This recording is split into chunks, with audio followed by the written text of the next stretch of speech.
Hello, ladies and gentlemen. We are welcome to yet another edition of um, Dr. Damages. And in this time, we're going to be having 90 Minutes Africa, and we're going to not only, in fact, our whatever we want to do has already been cut out for us. That means that we're going to only respond to what the prof have said concerning AIs and all that. And I know that we'll have a lot of gurus in the house. They are going to give us their own understanding and breakdown for those of us who are laymen in the area of AI, what it means and going forward, how it's going to be for the third world where we come from. People who do not have an understanding of what is going on. I heard the prof said, well, just will be taken. And I know that last, if it becomes too much, I go my village. At least the job of hoe and cutlass will not be taken from anybody with your ancestral land.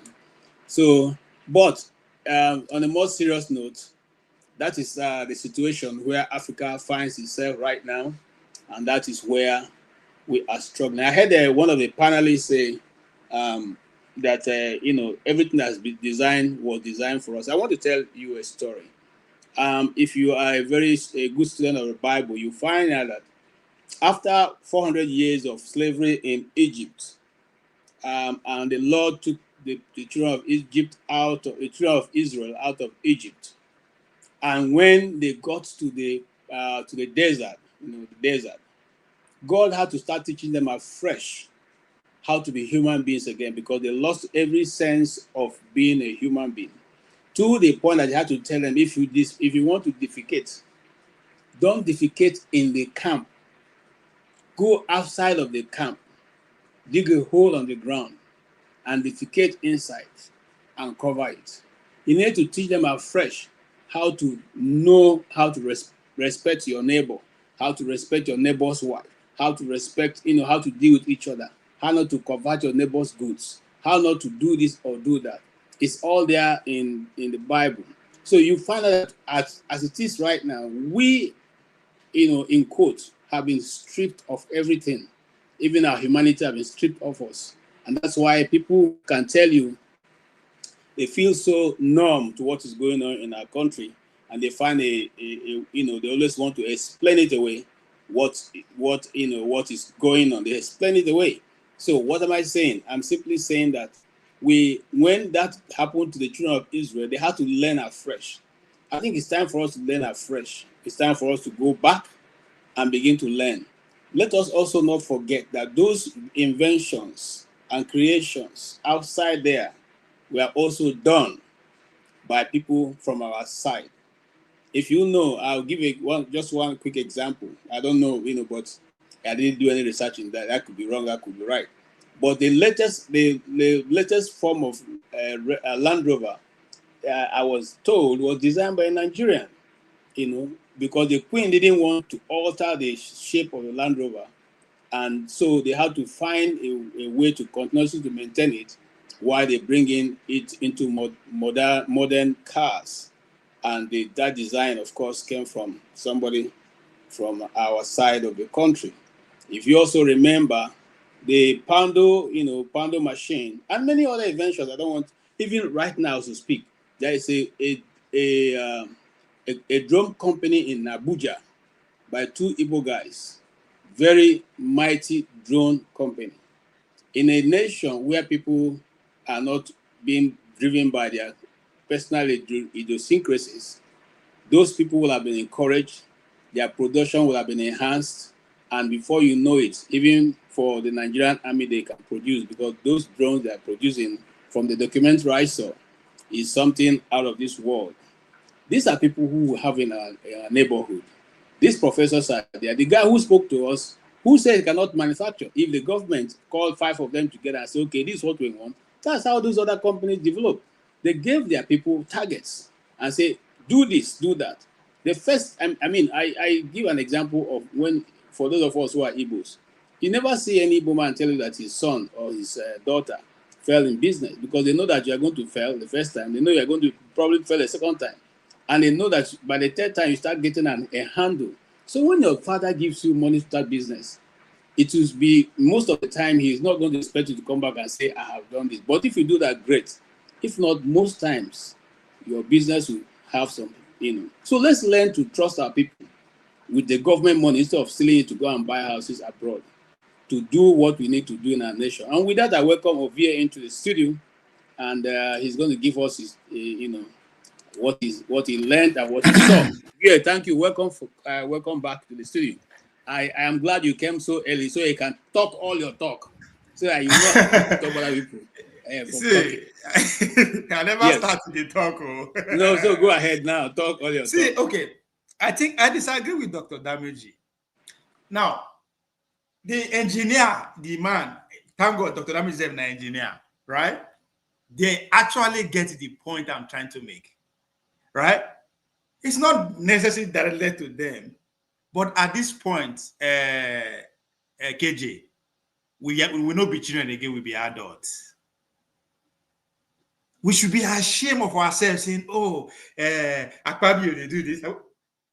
Like, if within the children, when they look up to us, what they do? Because they will start from where we stop. If we stop with complaining, that's where they're going to pick up. Because now, what did they affect us now be that?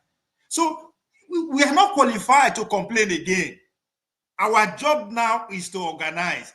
So, the point I was trying to make is, all these products where they talk so, they build down with our resources. So it's not that we they beg. For the past 200 years, we are always pretty much the raw material from that point to now. Agricultural revolution that pretty much leave the Americans up to where they are. Not be our grandfather, they can shift, go do the work, labor and build whatever they have today. Fast forward to industrialization, they educate us. That's why we know if we build anything with our resources. I no want attack come from Dr. Ndameji on that aspect. We are not educating us to actually be able to live in our environment, make it our education useful to us. I say they are educating us because now our curriculum now they use, our educational institution is built based on their principles and their ideologies. So again, that's why some people go say, oh, Nigerians are some of the best coders in the world. Of course.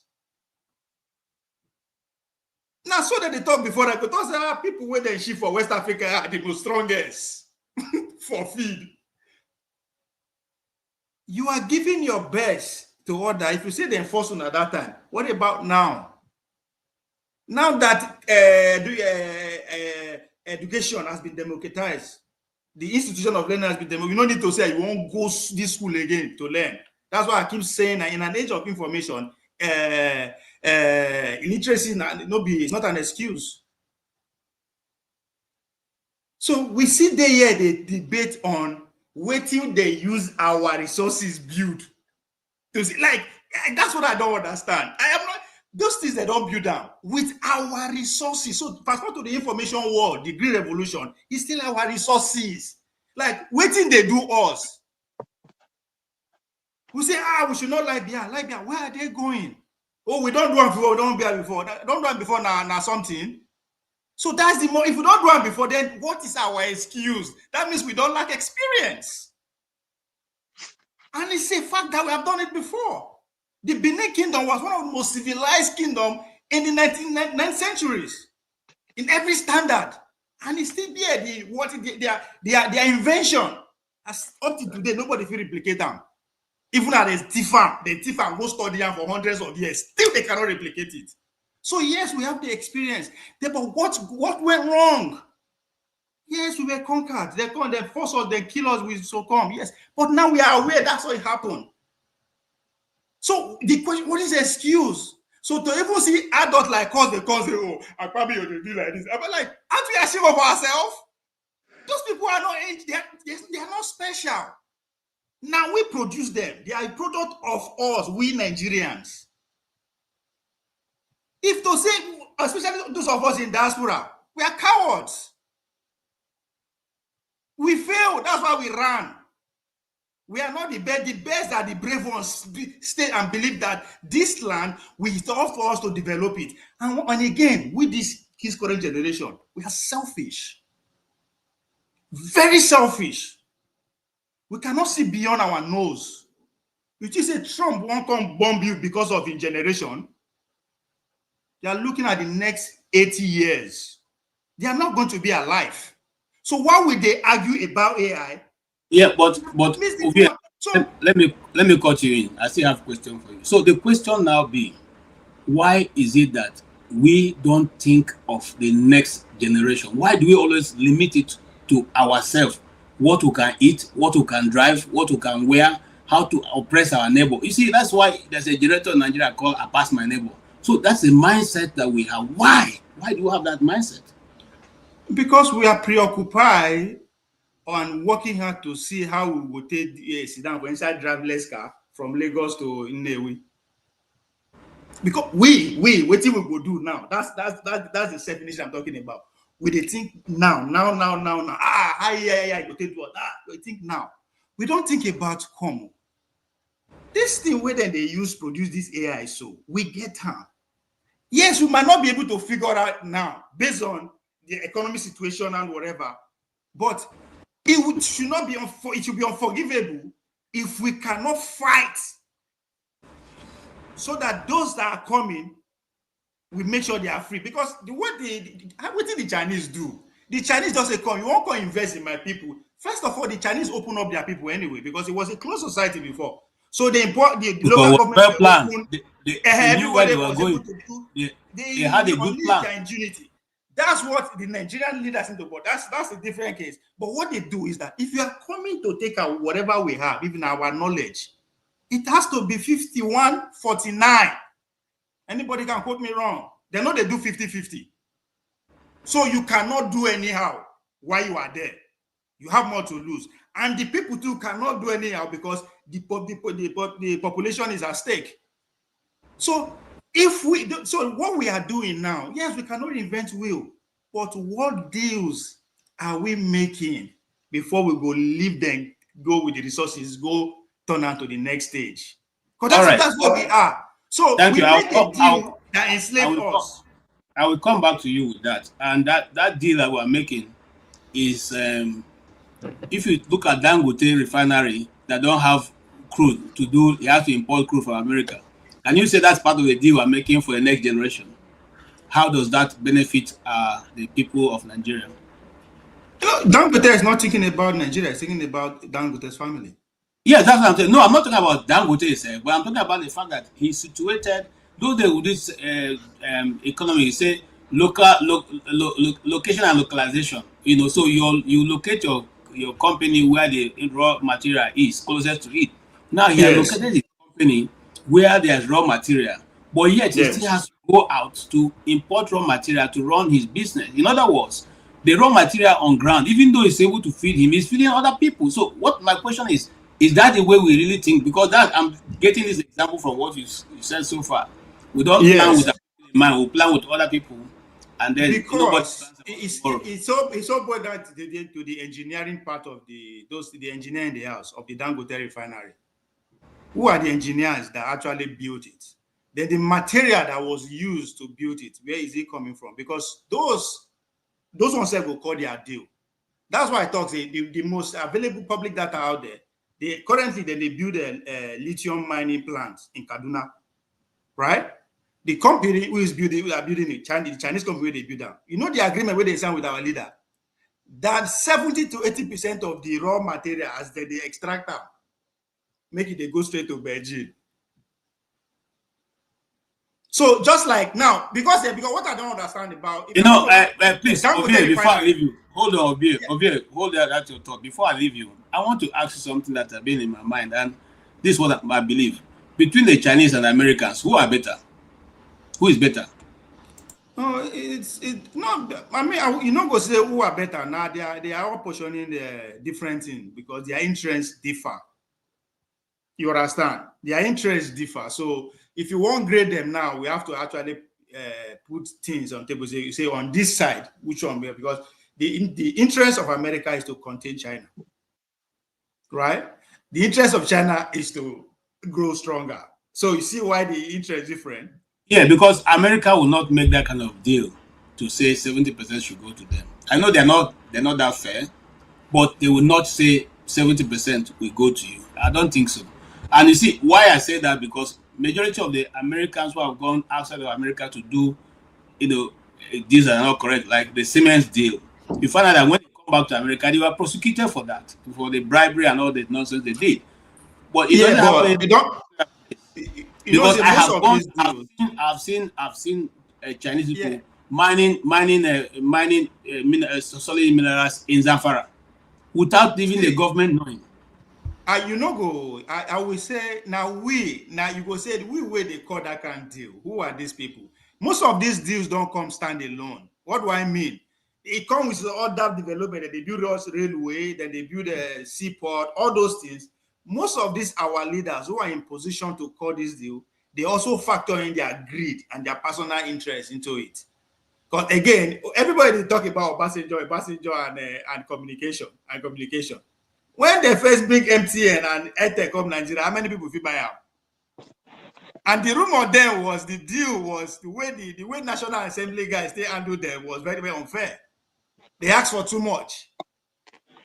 So that's where I say instead of complaining, now individual now group of individuals they take power. Me, Jefferson, you, me, four of us now. Make we no dey blame our mate, say that they cheat us. We say, oh, they rig election. You know they say your mate rig election on your head. Eh? It's like it's All very funny. right, Just like me your pikin wrong come. That's my all boy. Like you go right. look at the Thank court. you, Are you shut up? So that's thank what you we very dey do much. ourselves with that. We are complaining, say our leaders they maltreat us. We should be ashamed. Thank you. Mazio Okpara, are you there? Yeah, I'm there. Yeah. Okay. So, from what the professor have been able to canvas today, which part do you not agree with, and which part do you agree with? Actually, I listened. I didn't listen very carefully because I was, listening and going out and coming in. But I think sometimes we don't follow things, serially.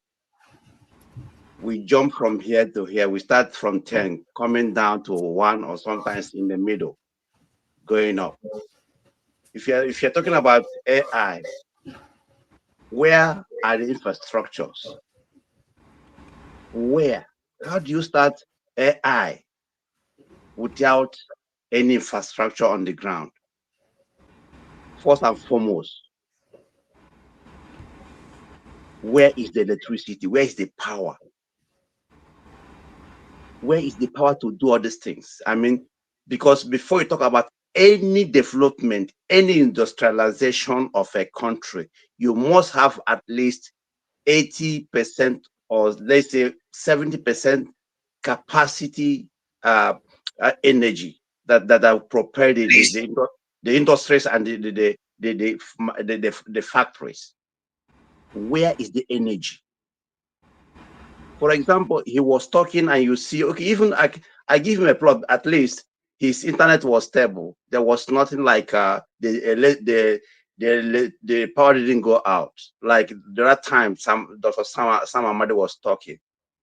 Where is the electricity? Why are we first and foremost, trying to count from 10 instead of from 1? And FUTO is a very prominent university in Nigeria. I wanted to log in, but I was busy. The professor didn't even tell us what this university has, produced to help infrastructural development in Nigeria. It is absurd that at this age, I said it in the last time, I'm still saying it, Black people, we have problem. If you don't accept it, I won't apologize, including myself. Because you won't tell me that 70, almost 65 years later, we're still expecting Chinese to come and construct ordinary road for us, while we have and we get engineers.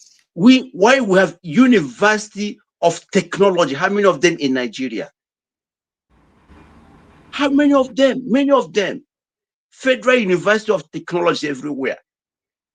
But none of them can develop a system or a material that we need to build our roads and our infrastructures. Like, even, do you know, like our climate? I was watching one video in Australia. Do you know that we're not supposed to be building with cement because of our climate? Because we live in a very hot, climate. Yet we are building with cement that is very, very inflammable. We're supposed to be building with bricks, burnt bricks. I watched that thing in Australia, and the technology is very simple. But these people that are well-educated engineers, professors, they are not, they're not inventing anything. They are not. My own problem with these people is that they will come here, speak a lot of grammar, and they will not, they won't give us any result.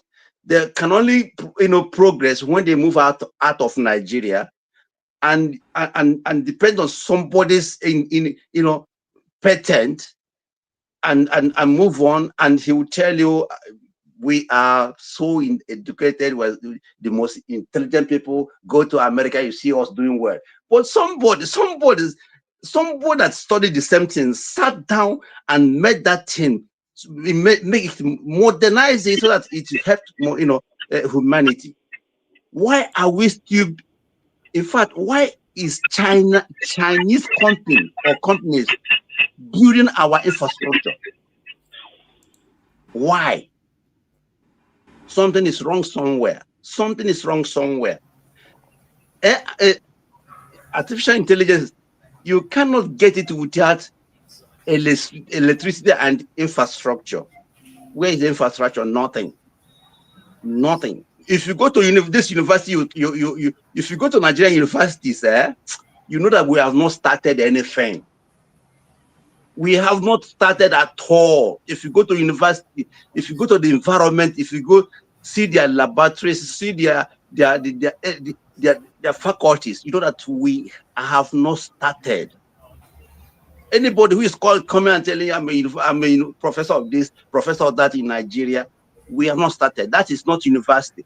Here, most of these things we use here are developed by students in the university, and the government will come and give them some funds to develop it and put it in the market, and that's it.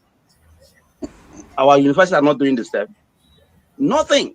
We still depend on China. Even Lebanese companies are building our roads. So why do we have this university? Let them start from A before they can go to C and B. We must start from the scratch, from the ground. Thank you very much. And let me finally, you ask my friend, between Chinese and America, which let me tell you, cannot compare America with China. China is the worst thing. China is the worst that is happening in Africa. Chinese people, for example, how many Americans have you seen been arrested in Nigeria for illegal mining? How many Americans? How many Americans have you seen on television caught defrauding Nigerians? Having offices where they do all this, yahoo. How many Americans? China is a cancer to Africa. Let me tell you, in all ramification, China is horrible. Thank you. Thank you so much. And yes, the AI is powered by a lot of a lot of energy, and I tend to agree with what you are saying, that how do we now power the AI when we don't even have the energy to even light our simple 60 watt bulbs in the houses? Where do we get the energy to light up the machines that this AI is required to operate around our country. And I'm beginning to think that truly, really, we are not ready. And Jefferson, are we ready to go into the AI business? Can you hear me first of all? Yeah. I can hear you. We can hear you clearly. All right. Good morning, good afternoon, good evening, everyone. Yeah, I was not in the discussion where the prof was speaking about the AI. Let's start from the basics. What is AI? AI is artificial intelligence. And in the world of today, no world can actually escape the essence of AI in our current world. I mean, for we in the third world, we may not invent AI from the scratch, but we can scale with what we have to get what we want. Nothing stops us from doing that. So, most time, because of the mediocrity of our governance in Africa, it makes it look like as if we don't have the ability of cognition to be able to achieve technological prowess. I think Mazio Para was making mention about the advanced, some of the intellectuals in FUTO and some other investors, but I don't want to dwell much on that. Nothing is actually stopping us. If you observe very, very carefully within the Nigerian space in the past 65 years, you see a lot of Nigerians who have been proffering solutions of alternative energies. People have been inventing, people have been innovating, but of course, we all know what is going on. The government of the day is turning deaf ears and blind eyes.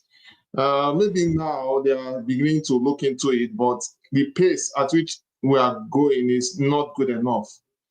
And, we are still under the delusion of what is white is right.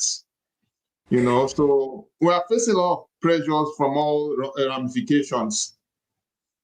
As a technologist and as someone who is in the engineering field, I must tell you there's no big deal, nothing is special. Nobody is stopping us, right? It's not rocket science. You're like the way electric car came out, made me look like, oh, electric car is a big deal. Most of us who are in the engineering know that what is an electric car is simply an electric motor. I'm just using that for demonstration. It's an electric motor with an inverter AC and some other small things. You have your electric cars. I was one of those people behind the scene that was indirectly calling in us and saying, do electrical until, and of course, other Nigerians, and maybe they have it in their blueprint to say, do electricals, and by the grace of God, they now become sensible to do it. And other people are doing it. What am I saying? There are some technologies that are there that makes it look as impossible. But what is the basic foundation? There's nothing to it. All we need to do is fine. We may not invent everything from the scratch. We can work with the base and get there. The issue of, some will say America is good, China is good. They are all human beings, and they are solving their problems. Nobody stopped us from solving our own problems.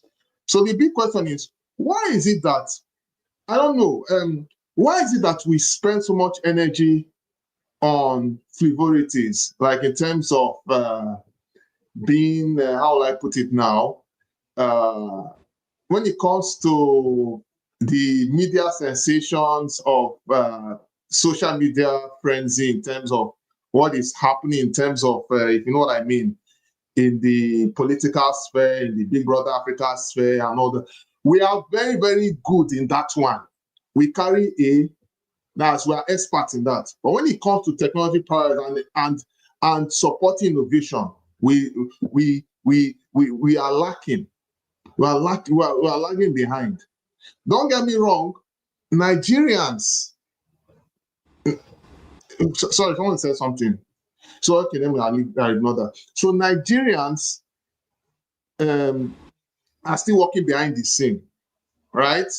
Nigerians are still doing their little best, but that little best is not enough. We need to really invest in ourselves.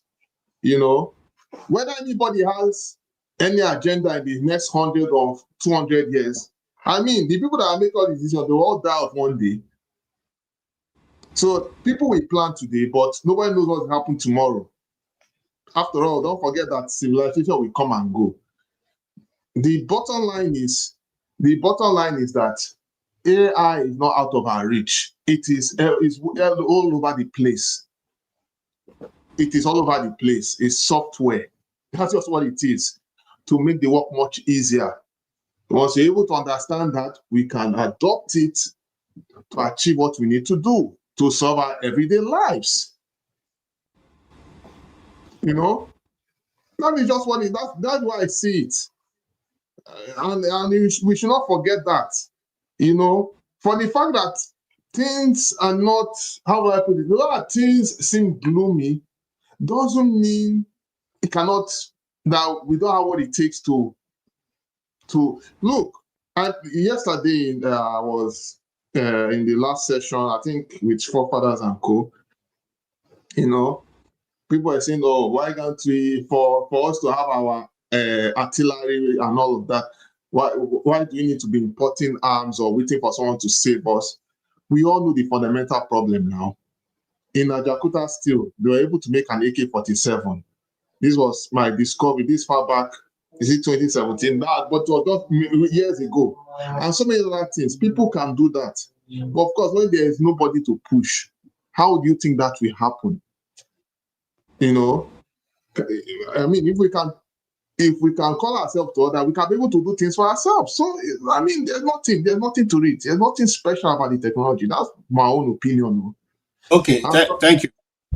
Thank you. I need to move. All right. See, I heard you people's discussion. I want to address, Kate, I want to address what this guy said about the Jefferson, an example of the issue. What is electrical? It's just a motor and some small things. Now, how you take graduate, so Jeff, don't go there. Don't go. Because if you want to do that, the other people you address it before you start. I want to address it. Sorry, I want to address it. I still stand on my words about what I said. Go and look at the schematics of a Tesla car. You will see that it is basically a motor, a sophisticated motor, an inverter AC, and some other things. Yes, I stand with my full chest to say that. Most of the technologies are small and robust. Hold on. Yeah. You see, when you say those things, I understand what the person is saying. See, there are many scientists who are doing rockets are going to the sky and coming back, but until Elon Musk showed up, none had gone and returned back to where it was sent to. So there are people with higher levels of understanding that if it was just ordinary, electric cars would have been everywhere. It's not ordinary, but please, let's continue. It's not ordinary. It has been there. They don't make electric cars in early 1800s. It has been there. I don't want to really go into all that. All these technologies have been there. Back almost 50 or 60 years back. Please go and check. No, you're missing the first electric cars. It has been there, but not from the black people. That's what I'm talking about, from our Nigerians and Africans. Let's move on. But you see, the thing is this: even the design that Tesla is parading right, that design have been available something 18 something. If you can, you see the same design. But that's not where we're going. Where we're simply going is if you go to University of Nigeria and Suka, you have many design. I talk of University of Nigeria before somebody begin to think I'm only quoting the one from Igbo land. You have many designs that are there in their labs. They design those things and keep them. Nobody comes to patent them. Nobody comes to collaborate with them. Those things are there. My friend who went to FUTO gave the federal government how they can make electricity available. Okay, he works for Ariba, one of the leading companies in the world on electricity. Those guys looked at his design and told him that, you see, the only thing that they are concerned about is how they will share the money. And they say, okay, the minister, and I won't call his name, said that you take 20%, he will have 80%. That's how the deal ended. The guy is working with Chevron. The guy abandoned it and went and left. I mean, once they abandoned it, Chevron was waiting for him and they took it with two hands. So what am I saying? We have the solution. the government is not willing to move in that direction. And then I consign the Tesla. It's now been able to make it cheap. You can have all these things, but can you make it cheap for the ordinary person to be able to afford it? That's another question. Let us go to Ngo. Let him tell us what he has to say. Thank you, Jefferson. I appreciate your contribution. And then some of these who ask these questions, if we begin to answer them, we'll run into trouble because we will not have enough time to answer the question. I wanted to make it clear because, people don't seem to understand. I wish they do. I just wish they did. But it's okay. I just wanted to bring it out. All right. Go on, sir. Thank you. Yeah. Good evening, guys. It's evening here in the UK. I wasn't able to catch most of the discussion, to be honest. But I find it difficult to switch my head from everything that is happening in Nigeria to discuss AI because we've not even started, isn't it? I mean, it's like, just like everybody has said, it's very difficult to discuss because when you look at the Nigerian problem or the African problem, is that we've been in a perpetual cycle of very frivolous social issues that we've not started thinking about making progress. Basically, every form of invention or technology that we use in Africa was not invented by us.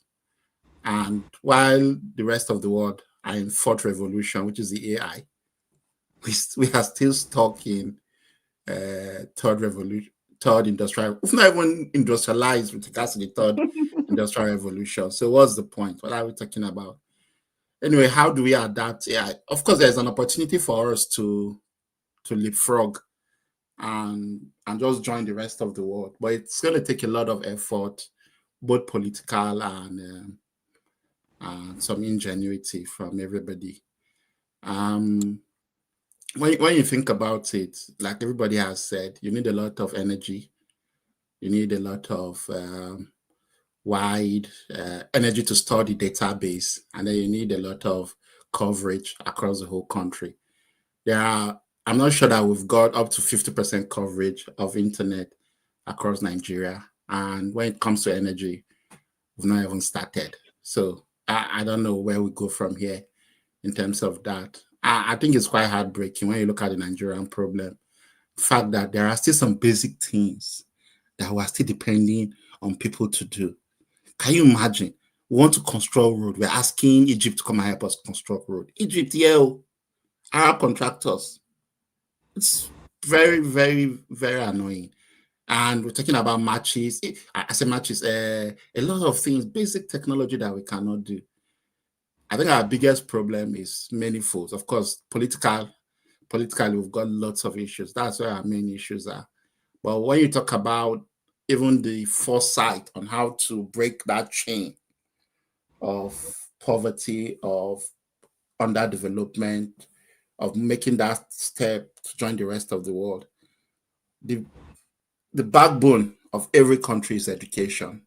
And we've completely abandoned that, completely.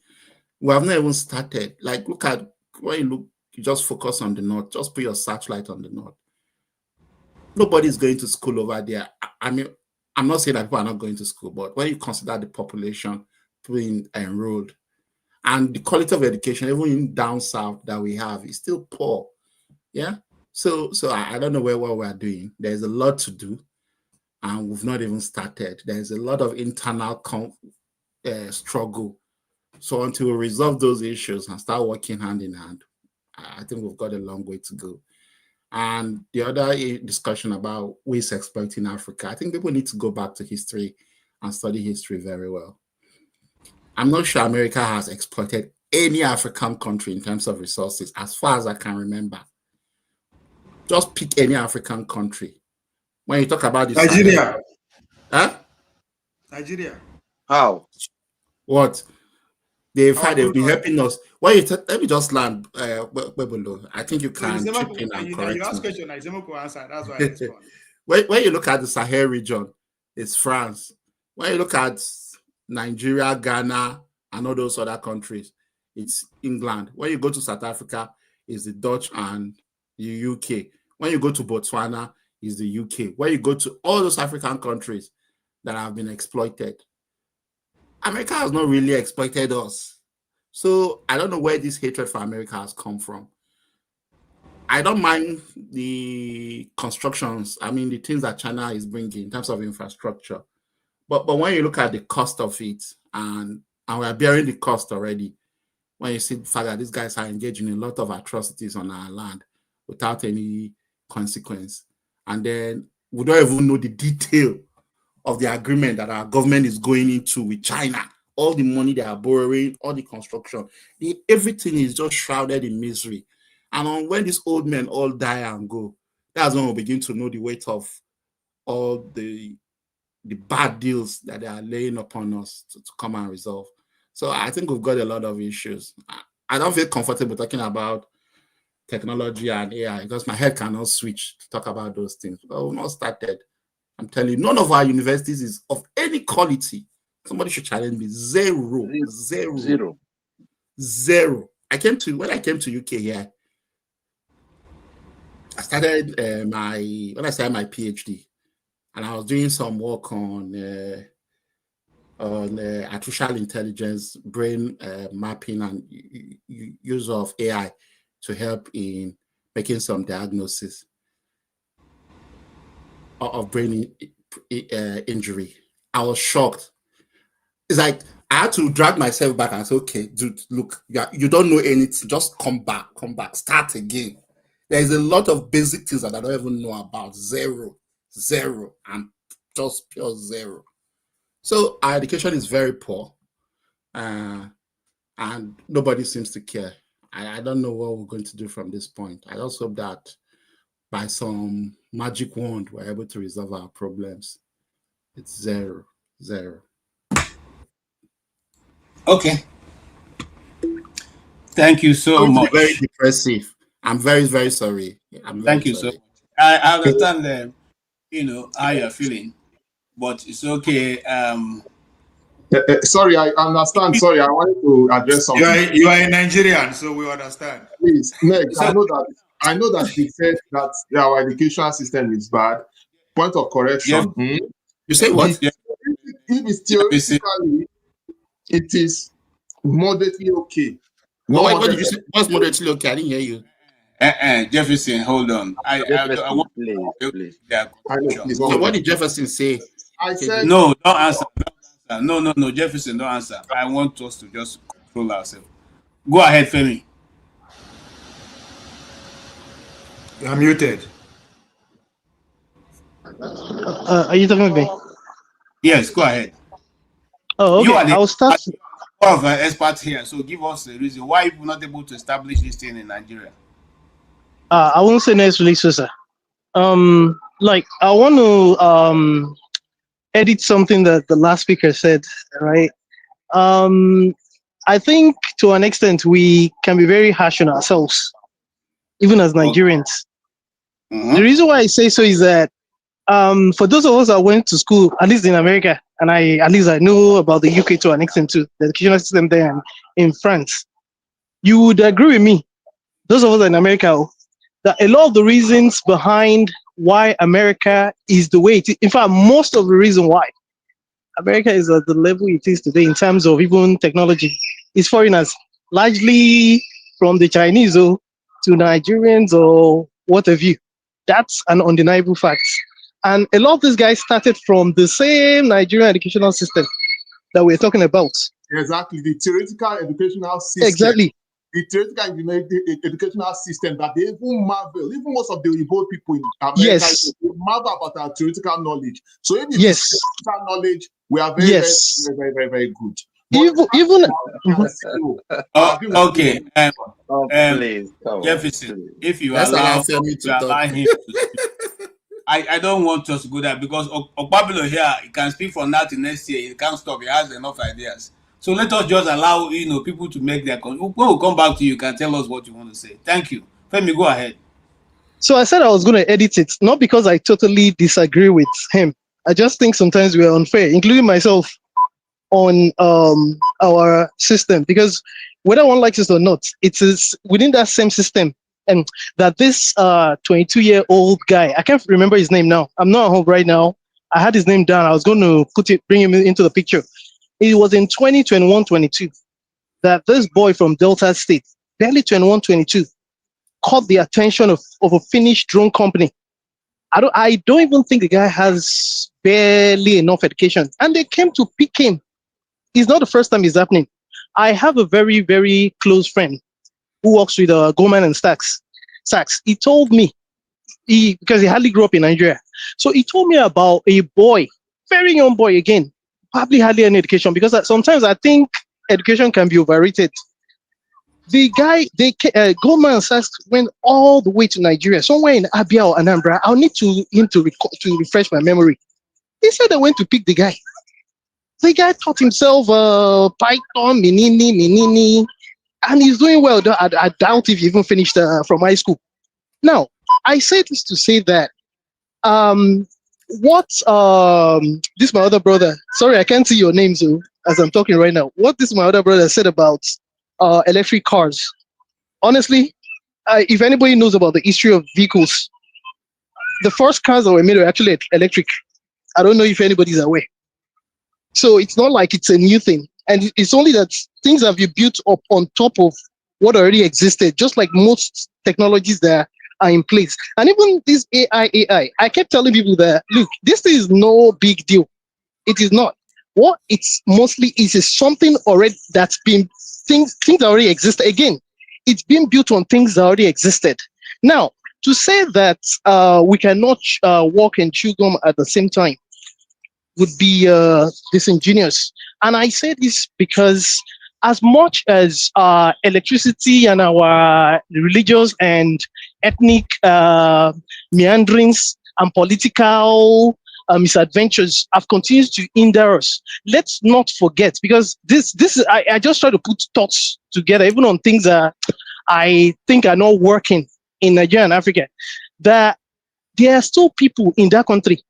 There's a lot of AI ops, tech ops in Yaba, in I think there's one in Onisha. There's a couple in even scattered around. That a lot of these young guys are actually acting to and going to register to be part of this new revolution. Because if there's one thing about Nigerian kids, it's the fact that you know them now. They would always they will always drive towards where the latest occurrences is. There's a lot of guys that are being produced there right now. And for anybody that may have heard about the 3MTT program by Boswani, who is one of the shining lights, as much as I may not agree with this government, in the government, as well as the Minister of Interior, there are things they're doing in spite of ourselves, because we cannot afford, no matter what, because of the fact that there's no roads, there's lack of electricity, we cannot afford to now lie low as if there's no other problems in other parts of the world. Don't get me wrong, I'm not avowing the fact that there are issues in Nigeria, but in spite of that, we still have to make sure that we do not get left behind, because this thing has been democratized to that point. So let's not be too hard on ourselves. I don't want to be seen to be repeating what everybody has said. That's why I wanted to point out there's, no matter what, there's still some bright lights. No, there's bright light, because as you're speaking now, I am reminded that in Lagos, Alaba, you have the one that Mark Zuckerberg himself went to visit. Andela. Yes, he went to visit the place because he said that Nigerians are performing wonders in that. And I don't know if you realize that they have a very big what's it called, thing going on with Facebook and Meta there, as well as Flutter Wave. A lot is going on. See, there's things that's going on that even we do not know. The question will be, a lot is going on individually, but not as per government. I agree, but we're not going to wait. My brother, I'm sorry to cut you. Share government that doesn't even know their right from their left. I beg, we are our own government, so let's just start this way. All right. The Indians, after all, they did it this way too, in spite of their government. Thank you so much, Mr. Ike. Yes, sir. What do you think? I mean, just like he said, a lot is going on amongst Nigerians, and the professor made it clear. And like I said, I know that in the universities all around Nigeria have all kinds of invention that is lying on their shelves there. Nobody is bringing money to put on it to how it can be manufactured and bring to, made to serve the Nigeria or the public. How do we go from conception to production? It's not consumption, it's conception to production. How do you manage that in the area of technology in Nigeria, especially as concerning AI? Do you have any advice for the youths and even those of us, because we are told that if we don't quickly adjust, we will be irrelevant in the next 20 years. So how do we go from here to there? Well, good afternoon, good evening, good morning. Happy Sunday to every one of us. Happy Sunday. The question I wanted to ask the professor was that the AI issue of a thing, what is the long-time positive effect or negative effect? What do I mean by positive and negative effect? To the point that the AI will make you cannot even think anything for yourself anymore, that your brain cannot even work anymore because AI is doing everything for you. So what I wanted that, what is the long-time effect negatively? Because a lot of people right now, if you ask common simple question to people now, they go to Google. Nobody's thinking anymore. Nobody's trying to sit down to think with his brain. If I ask you now, give me give me where God say God so loved the world that he gave his only begotten son. Even though you say you're a Christian, you are born again, you go to Google. You want to go and Google the chapter of the verse, the Bible, to tell me, right?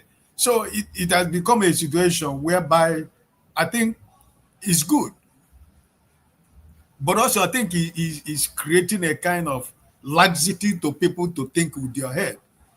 People to do mathematics with AI because everything now is AI and computer, right? You don't need to bother yourself more, even though it's trying to make our job easy for us. But at the same time, doesn't it have a damaging long-term effect on people's thinking with their brain, And also the idea of the environment in Nigeria where we find ourselves, like the professor who is talking now. How many of the intellectuals and professors and engineers in Nigeria is not doing anything they're doing, waiting for political appointment? Because most of the people who are supposed to be doing this thing, they have decided to abandon their profession and begin to carry file for a man who they're supposed to be teaching in the university or in the secondary school. They will abandon their responsibilities and begin to carry file as a politician. So it's I think it's example for me. I see it as something of two-edged sword. It's good. We are gifted individually, like as everybody have said. Nigerians, if you go to Oshodi, you go to Alaba, you go to Onitsha, you go to Aba, you see what individual Nigerians are doing for themselves. But the government of the day is all about political compensation. So the professionals, the people who are supposed to lead this thing we're talking about, are not in the corridors of power. And even though they have the opportunity to be in the corridors of power, most of them have been influenced with with the issue of corruption, grab it, and stock money in your foreign account. And at the end of the day, the purpose of bringing them closer to the government of the day in order to help Nigerian people, for wherever we are lacking because they have the professional. It's no more there. I give you an example. During the time of Babangida brought so many professionals in his government, from outside Nigeria. They came back to work with the government of Babangida. But by the time the political influence and corruption begin to work in, most of them walked away. Most of them abandoned their work and left Nigeria and went back to their different places in the West, because they can't live with it. Example is Dr. Oji, Bartholomew Oji. There are so many of them who came back. He wanted to, the government of Babangida wanted to use his administration. They came back, but corruption. And, somebody who win an election, who doesn't know anything, will be telling you what you have to do. You that is a professional cannot be able to run a ministry because somebody was given a political compensation. So I think that I'm not saying Nigeria should be left behind in AI something, but like my brother Nick said, how many people has internet?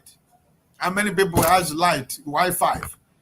In some area, when you go to charge your phone, they charge their phone, they will turn their phone off. I was calling my sister in the village last week. I said, for the past 1 week, I've been calling your phone. He said, yeah, she charged the phone and turn it off. I said, then why do you have phone? If you charge your phone and turn it off, what is the essence of the phone? He said, yeah, because so that no light, so that the charge he went to pay will not finish. I said, okay, how will somebody be calling you? How will you pick the phone? Because I've been calling for almost 2 weeks. Your phone is not going. And now that I ask somebody, they say, hey, she turned off her phone. I say, why? He said, because there is no electricity. Is it every time they have to turn off, they have to turn on generator to charge phone? You know, there's so many stories. And so in the situation of those things, still there are great opportunities in Nigeria. Young Nigerian men and women are doing great things, you know, with their intelligence and knowledge. And that's why that I agreed with Mr. Peter Obi last week when he was talking about, you know, these people, that these young boys and girls who are doing 419, we can redirect their intelligence to something good for humanity. And some politicians of APC, they grab it that he's supporting 419. That's not what he was thinking about, because those boys are using their brain to do something that is not good. But we can redirect their brain to do something that is good for themselves and for Nigeria as a country. So I think that the issue of like most of this, I was coming in and going out. I had when the professor said, I think it was Igbo basics, all right? We were saying that if you go to FUTO, there's so many equipments in, you know, engines and so many things. They're producing a lot of things, but when they produce it, they have to go outside to produce it to sell to other countries in Africa. Then the essence is that what is the government doing? You know, because if we have all these things, if we have all this talent, but we are missing everything. For example, if the AI can help us to stop corruption, if the AI can help us to stop politicians stealing our money, you know, the governors taking the whole money of their state into their private pocket, right? I think if the AI can do it for us, I think it will be good for us that so that if our 10 kobo miss, we will know we use AI to find the money, right? Like this election that was conducted in Anambra yesterday. If we have AI can tell us who rigged the election, the people who were giving money, even in open, because it was an open market like you are not Chanja market. They were buying and selling. So it's not an election. But I think AI maybe would have helped us to say, this man who claimed to win the election never won an election because he was buying vote even after 4 years of being a governor of Anambra State. He had joined the group, the League of Hope Uzodinma and Opobelodem. He has joined them, a professor of his type. So his name already has gone into the red book for us. So this is what I think that AI should help us to do, you know, because like my brother Nego was saying, we have so many problems in Nigeria that I believe that, you know, people of Femi, you know, his profession, they are the people who can be able to help us. We are crying for, you know, electoral reform. We are crying for credible election. Femi, your group of people can help us to, you know, we can have a credible election in Nigeria with the AI and the other things. People wouldn't be killing themselves. People wouldn't be selling their family, their destiny because of 10,000, 5,000. If AI can help us to do that, we cannot be worrying our head about what is going on with our families and friends that are back home. You know, so I am appealing to people who are in the tech world, like my brother Femi and some of you guys who are into tech, you know, do something for us. Help us to save the country because the country has gone. The country has gone. The new chairman of INEC just told us he's promising us this is the first stage of election. But everybody saw what was happening in Anambra yesterday. It wasn't hidden. It was open sharing. It was even the government that is in power. They are the culprit of buying vote. So it's just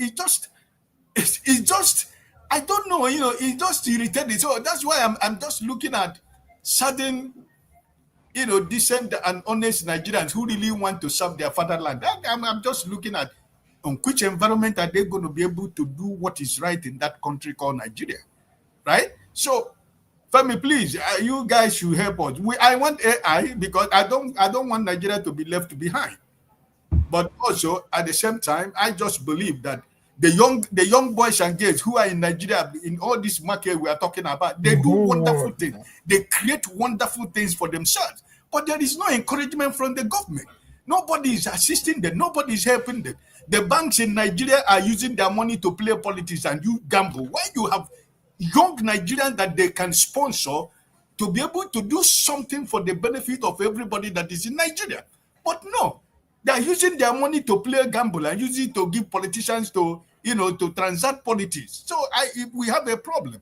So I think that people that are in that profession, like my brother Femi, you guys should help us in Nigeria because we don't want to be left behind, right? I don't want us to be left behind. But at the same time, my problem is also, what will be the end game? Because I think he's making a lot of us not think anymore. Just a little example I gave. Everything now you Google. Everything now you Google. Nobody has time to say 1 + 1 is 2, because you can just touch Google, he give you the answer. So I'm just thinking that I don't want Nigeria to be left behind. But I believe everything that we can use for AI, God has given it to us in Nigeria. We have everything in Nigeria that we can use to develop our country. I leave Thank you. now. Thank you so much. I appreciate your contribution and indeed everyone's contribution. But you see, even the topic itself, we have less than 100 people online for it. So you see, you can use that to judge how interesting it is. Because if it is bad news now, you see everybody will hear. But we're talking purely on advancing, and people are not so keen about it.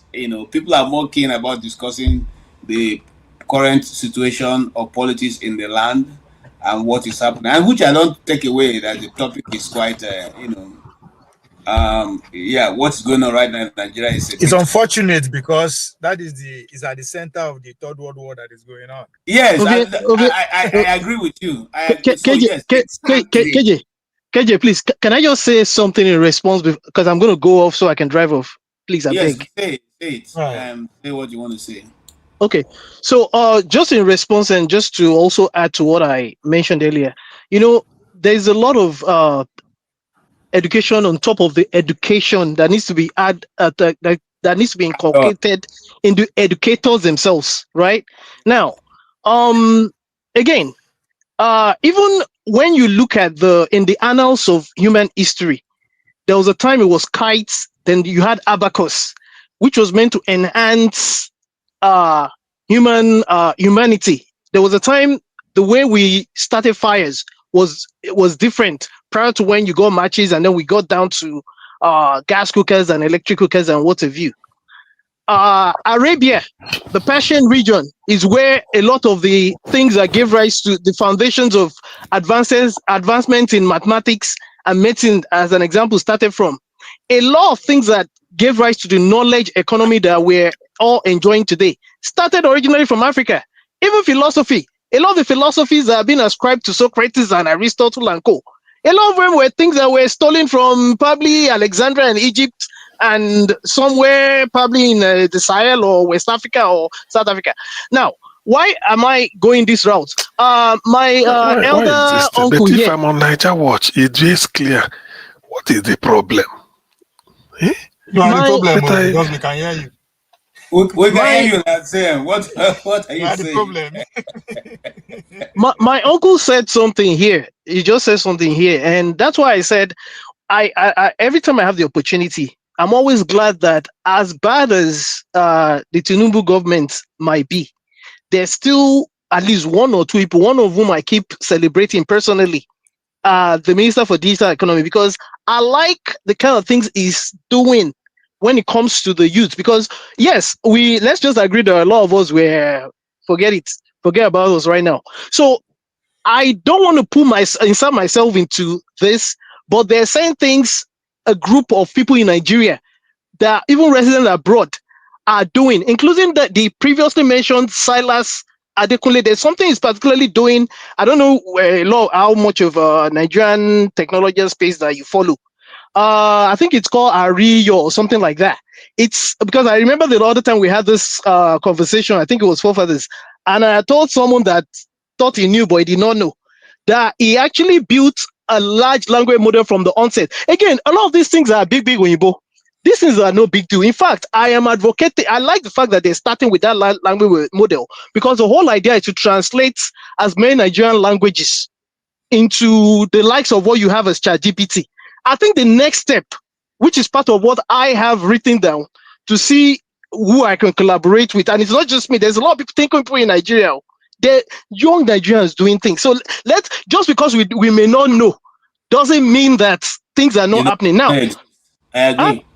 Right. So so the next level, this is something I've always thought about, and I think it's one of the things that PNOKK, for those of us that did that use our physics textbook, one of the things that is always advocated for is to see how we can actually teach in Nigerian languages, because there's some people in that Nigeria, forget about all these our book. All they need, if you can teach them, that's what the Chinese do, that's what the Indians do. If they can teach, and we can now amass our local sense, because we have common sense in Nigeria, and mixed up with what people understand, not all these Dogotorechi or English that we speak here. It's going to work, because again, I remember I'm going to land this way, KJ. I don't know if you've ever, and I'm sure as many of us have thought of what I'm about to say before. I was watching a Yoruba related YouTube channel recently, and I actually ended up subscribing. And you know what caught my fancy? The guy that one of the two channels, in fact, there are two channels, one led me to the other one. The guy kept asking a question that a lot of us have always wondered about. You know, all these things that all these Isaac Newton sat under apple tree. Apple fell on his head.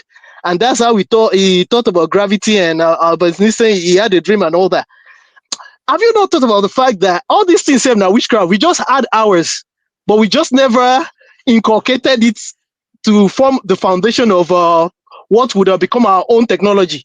And someone gave me an answer, a very close friend of mine who's also doing something in the Nigerian realm from here. He told me, Femi, it's too late, that what we needed to have done it has passed. So let's just build on what we have. Again, I'll just end it this way. There are Nigerians doing amazing things. There are Nigerian collaborators from abroad. But in spite of ourselves, I just don't feel that we should just be despondent and just up on the fact that Nigeria is not working, this and that. We still have to, at least for the sake of the next generation, because that's how a lot of countries came out of wherever they were. If you read the history of the America that we will talk about today, even the Chinese, they've gone through these processes as well. Maybe by the time it gets to our children's time, hopefully we'd have built that foundation to the point where they would now be the ones to enjoy what the Americas and or the other civilizations that made it out of that turmoil maybe they'll be the ones to enjoy it that time. I just don't feel we should just look at the negative. There's still positive things in spite of ourselves, and that's, I insist on that, and that's where I rested. All right, thank you so much. I agree with you totally, and a nation that wants to move forward will take a different path. Mr. Okpara, you have something to add to that?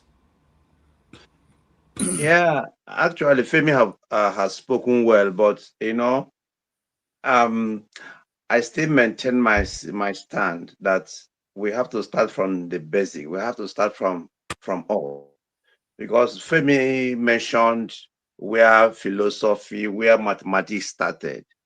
But my question is, then how did we lose it? Okwabelo said that Benin City was a very mighty empire. Okay, after the British left, why is Benin Empire still in I mean, so undeveloped, so primitive, like a state? I was listening to one Professor Banje Akintoye, the Oduduwa secessionist leader, who was telling how that Yoruba land was before the advent of the British, that Yoruba had civilization. And I'm asking myself, so when after the Europeans left, why didn't we yet Yoruba, Ogun State, It's still the roads in Ogun State is still like the road in Imo State or somewhere in Sokoto. So what are we telling ourselves? Why are we living in denial? Why are we accepting that we are not there? We were not there at all. And let's copy like the Chinese copied. Let us copy, and than saying this, we started this before they came. My question is, when they left, why didn't we start again? Why didn't start where they stopped? Thank you. Thank you. That question will not be for me. It will be for CM. CM, why didn't we stop? Why didn't we start where they stopped? What is stopping our creativity from driving this thing forward? And or is it that we have finally finished all our scientists? We drove them out of the country, so they are now somewhere else? What do you say, sir? Welcome to the platform. CM, can you hear me? Why is he having this problem always? He's muted. He's muted. Okay. Yeah, we can Okay, sorry. Were you talking? I was busy with something else. KJ, good evening, everybody. Hey, what was the question? Sorry, I was listening to something here. Go back. I was doing another thing anyway. Sorry, I'm happy to answer that question, KJ. Okay, go ahead and go. Take him to the last place. Yeah. No, hold on. You maybe when I talk, then you add to give you a bit clear what we're discussing about. I think we've been talking about AI and what's stopping us from making any progress. And KJ asked, after the British left, why didn't we pick up from where they left? I think we've beat on the issue of the politics and social issues too many times. And it's unfortunate that it's happened like that. I think the biggest issue why we didn't pick up from where they left, apart from the political issues and the corruption, is the fact that we failed in education. And I keep pushing on the education part. The reason why China is China today, and they were able to bring out many people out of poverty, was because they scaled up on education.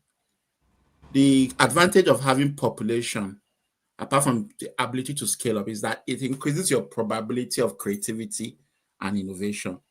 So chances are that if you've got 100 million people, you're likely to find innovation in those people more than you will find in a country of 5 million. That is the probability. But if you don't educate people, then people will not be able to do that. I think that's a major reason, apart from the fact that corruption and politics has actually stopped us from making any progress. Education is one of the issues that has pulled us backward. Yeah. Okay. Yeah, CM, what's your own contribution? Because today we dealt with a professor like you, who is an expert in all this AI stuff, and he spoke clearly of what AI is going to do in the next 20 years. It's going to take over most of the jobs in the university and take over most of the jobs in the service industries. And his unfortunate take that we are not even yet to begin. How do you think we can quickly catch up with our people? People can quickly catch up with the world and not be left behind again. We already missed the Industrial Revolution, and now another set is here, and we're not even making any inroad into what is going on. Okay, KJ, you mean I should address the question? Is that what you're saying? Yes, that's what I mean. You should address the question. Yes, sir. KJ. Yes, sir. Can you hear me? You can't hear me. Jefferson, can you hear me? Yeah, we can hear you very well. So why is CM not hearing? He has this problem always. No, I was asking KJ. Said, is it for me? Because that's what I'm saying. You should tell me, Nade. You tell me. Okay. Well, the thing is that the world is leaving Nigeria behind. Understandably so. You see, the solution I may prefer, it may not go down well with some people, but for what it is worth. Let Nigeria first address their internal contradictions. That's all. It's just like a corn you planted, the thing will just germinate. Nigeria should address their internal contradictions. Sit down, address it. That's all. Then the kite will fly. Let 1,000 flowers bloom so that the rainbow can take shape. It's as simple as that. It's for Nigeria, being specific. Otherwise, if we like, let AI take off in the next 2,000 years, Nigeria will still be left behind. We can never prepare to meet up. Let us address our internal contradictions. That's all. Whatever you understand by internal contradictions, that's all. The moment you do it, it's like you planted a corn. You don't tell it when to germinate. It will just germinate on its own. Okay. It's as simple as that. But you know, in Nigeria, we still want to live in AD before Christ and want to operate at the level of jet age. It cannot work now. Okay, it cannot work. Can you hear me? That's all. Yes, I can hear you. Can you not hear me? So now, I was afraid to call you in, but now you have come. So let us go there. What is that internal contradiction? Let us start from there. And Okpabilo, get ready. I will come to you. Tell us the internal contradiction we need to address and how to address it. In Nigeria, that's what they call when I learned this thing in this. That's what they call when you draw a line. Thank God we're discussing science, a bit of science. That's what they call. You don't know that a line has an equation. That's what they call the equation of a line. Y is equals to mx plus c. C is the constant. Then that m will not be the slope. So, but the way they describe it, so the internal contradiction of Nigeria goes to the very foundation of Nigeria. That's all Nigeria need. We have a peculiar problem that is dragging us, making us not to move. I remember somebody saying, pick a Nigerian from under the gutter. Take that person to any Western world. Give him 2 years, the person will be a star and shine. It's as simple as that. So what is that internal contradiction that bedevil Nigeria? And we believe, this is the way it is. We believe in maintaining that internal contradiction and then hope to be in the jet age. It's not gonna work now. We all know this. It's not gonna work. So that internal contradiction is what makes Nigeria Nigeria. However you see it. If we don't, we are adults. If we don't address it, we are going nowhere. The internal contradiction has to do with who Papa is a Nigerian. We are different people, diverse. With diversity comes diverse resources. Because when they say diverse, people think it's only about human being. Our resources diverse too. We are not a monoproduct economy. We have different resources. The same thing with human being. We have genuses.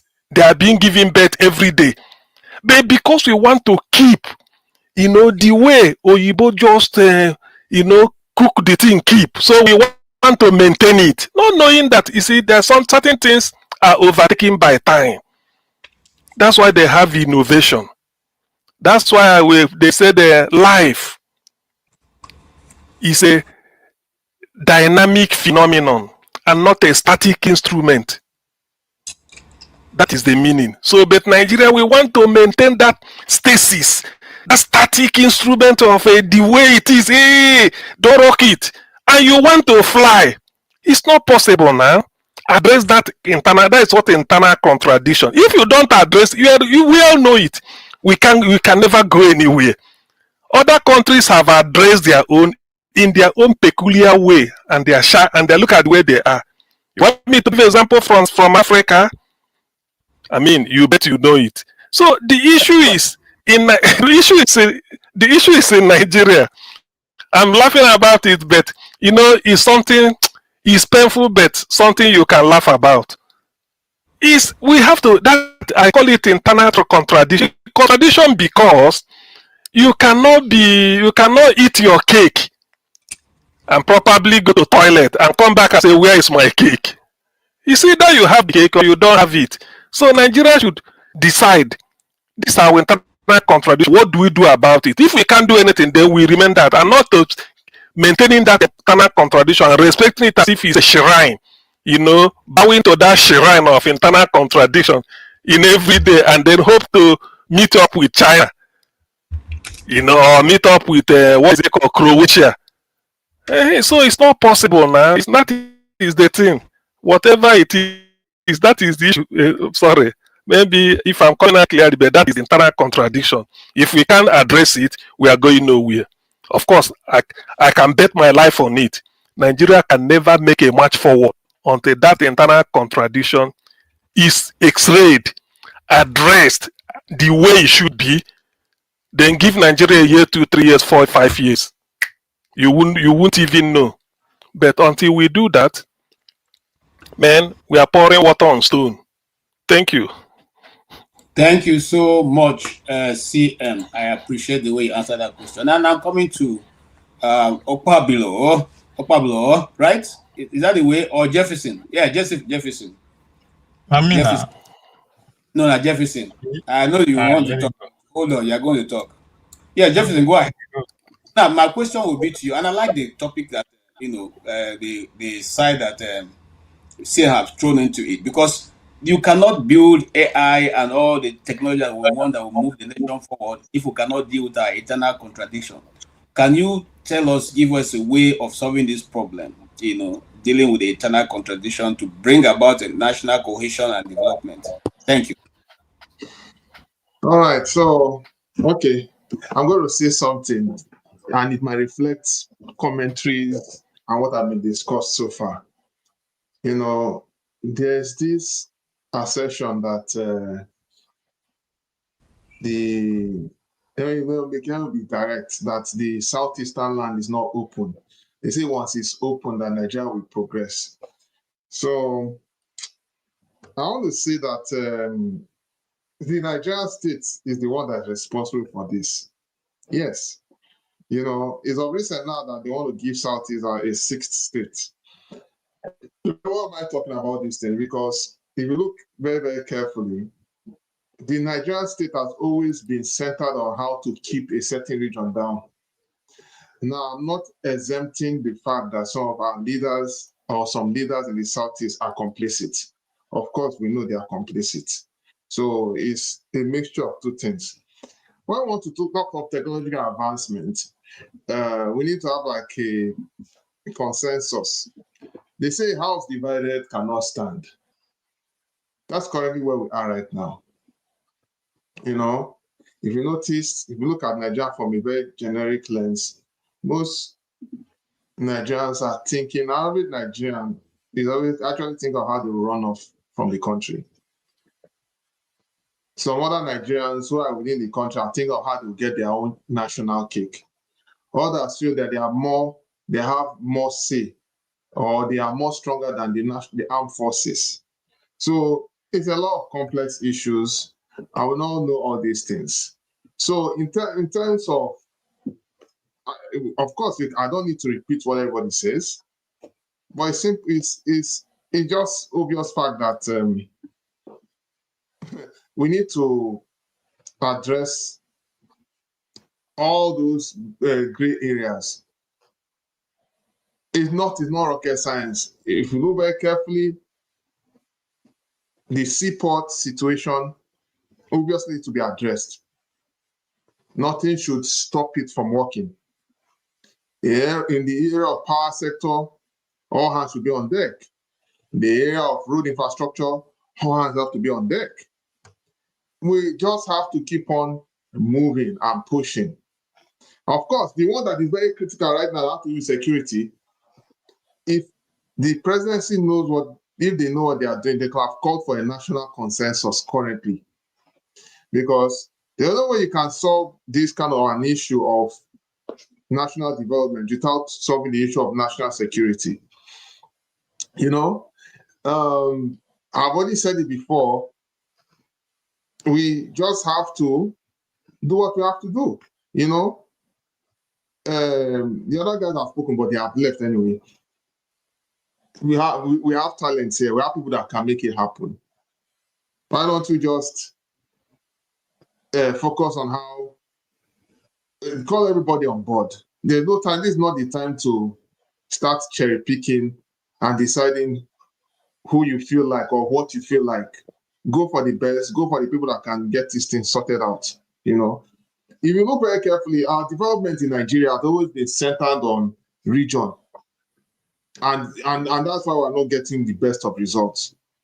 Am I saying that this administration is not making some level of effort? I will be lying to some extent. I mean, there seem to be one or two things that are happening, but it's not good enough because at the end of the day, you can't say that something is happening and yet, you know, companies are going, there's no proper growth. You know, I'm not saying that everything has to be foreign, but I mean, industries need to be booming.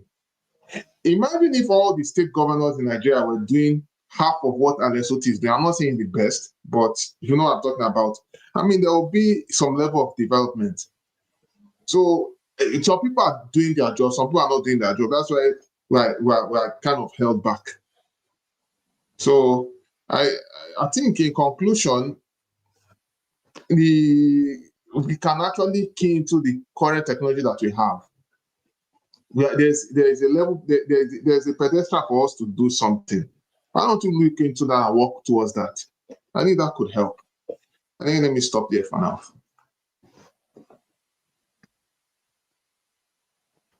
I'm muted. You're muted. You're muted. Go ahead, sir. Go ahead, Pablo. Go ahead. Oh, okay. Yes, Uncle Ike. Just as you left Nigeria for Buddhist shakers and Igbo smokers to that beautiful island. Yeah, you don't leave us behind though. The idea is that we should not allow us to leave behind. I mean say we don't understand what time it is. The only two countries who are in charge of AI in America and China. Every other country is left behind. Even when DeepMind was founded by the British people, Google buy them. So there's no get share. So now to use what you have as a leverage, so that everything will not be detected for you, right? That's what the Saudi Arabians are doing with their energy. That's what the Zimbabweans are doing with their lithium, right? They say come and build the plants there, local. The social amount of employment they so they are on a good food. That's why they always complain. Our own, what will be the agreement? So that is we have to use our resources, which, as I said, nature don't bless us again. As when petrol they at the top, then give us. Now with small lithium already, we still get them. It might not be much, but Africa they control 30% of what we power the green world. That's a lot. So how do we? That's why this is the whole region they fight within the African country, because the only way we can leverage what we have, it has to be collectiveness. Now that take me to where we are talking about the first guy talking about Benin was defeated. Why we never did it? So the country we do one before, why we never do and all that. CM talking about internal contradiction, which I totally agree with. The make I use an example that all of us can relate to understand to provide solutions to our problem is the Biafra and Nigeria dichotomy. Before leading to the independence, early independence, it was known that the Biafrans are in charge, academically, militarily, and everything. But they went to war with the Nigerian state and they lost. And if you pay attention, CM is famous for saying that they are being held behind today because of the Nigerian state. And you can't argue with that. So just as the Benin Kingdom and the old Nigeria we lost to the higher power, we are still suffering the same. And if you want to narrow it to an individual as a human being, if you have a good employee, you know go won't let them go. If you have good market, you know go leave that market, just go like that. So that is what Nigeria is right now to the rest of the world. As it is now, those who are benefiting are happy, so they will keep fingering into our affairs to make sure we remain that loyal market. When they talk, say, oh, Nigerians are educated, we have this, we have that. All of them, anytime we mention their name, we tell them to other country. Which is they want us to just say, we just get secret like that. No, we have to do like what every other government is doing. Government are called. You go get secret, just like you as a human being, you get secret. Why if it be said Nigerian as a state, we no get caught, we no get secret? It's because that's in that internal contradiction that CM is talking about. Everybody they fight for power. The Igbo man, if he comes sit down with us, the Yoruba man, and draft a secret without the Hausa man running to Saudi Arabia, or the Igbo man running to Washington, D.C., the Yoruba man running to London. And if you look at it, these three people, the Saudi Arabia and the America, they work together. So we don't get this because of our internal greed, internal power struggle and all that. Because until we have that, we know if we move forward. America, that's what I say, forget Democrat, Republican, what everything you see on media is all propaganda. The engine room of America is Pentagon. All the innovation that we know today, from cell phone to internet to Elon Musk, everything come from Pentagon. They are the only one that have the resources to do research. And only God knows what they have. They've not shown the world. You understand? They people $1 billion for grant, go and study Hausa, come back within the next 10 years. Now only there, because now then get tax collectors money. Just hold on, I'm coming. I then get tax collectors money. So that's why their budget, no, they know they fit discuss their budgets. You understand? All the technology today were all founded by most of them American military coming from that angle, but because it is against the rule for government entity to pattern anything, that's why they will give it to the individual geniuses. Who they shall say, oh, Elon Musk do this, no, they don't. That's how America, the Chinese, nobody, even the American CIA, don't understand how the Chinese government work. That's why they never infiltrate them. There's a reason. Because if you cannot protect your brain, your educated people, you don't own them, you don't have them. If you cannot protect your resources, they are not yours. People could say, yes, now the Chinese people been there Silicon Valley before. Yes. But when they come of age, it stopped. That brain drain stopped. That's why they stand toe-to-toe with America with the latest technology, which is AI, with their DeepSeek. It's a secret they have, and they have to protect it. Kremlin, the Russian people, the same thing. As soon as they pursue all the NGOs come up from their land, all the international business mogul get a cost them out of policies. You don't understand how the government work anymore. Therefore, don't keep Putin now. They come because they don't understand. All of them were keen, so it is a cult. Because that is the only way you can secretly develop nuclear weapon without anybody knowing.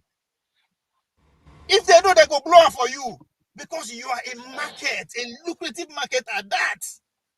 So what would they tell say this? Now, that's where we now blame our leaders, right? But when our system of government is open for anybody to come and lobby from anywhere, you will never get people that you can trust, even if you have an intention to secure the country. Because you don't trust who again, everybody is infiltrated. That is what the 100 years of emulation of China is all about. Every country just did it, they do anyhow, they make them, they do anyhow. Our own, while we are moving to a dangerous territory, they don't have to be on ground, they don't even need their NGO. We have their technology. We are happy that AI is coming. So they don't even need to bribe anybody, force anybody before they know what you are thinking about in your bedroom. So okay, until we either defeat ourselves, this rivalry, either the Muslim Christian ideology or the regional power grab, until we defeat that, however we won't do them, either everybody going on and we develop, say, okay, this is how we are going to run our government secretly.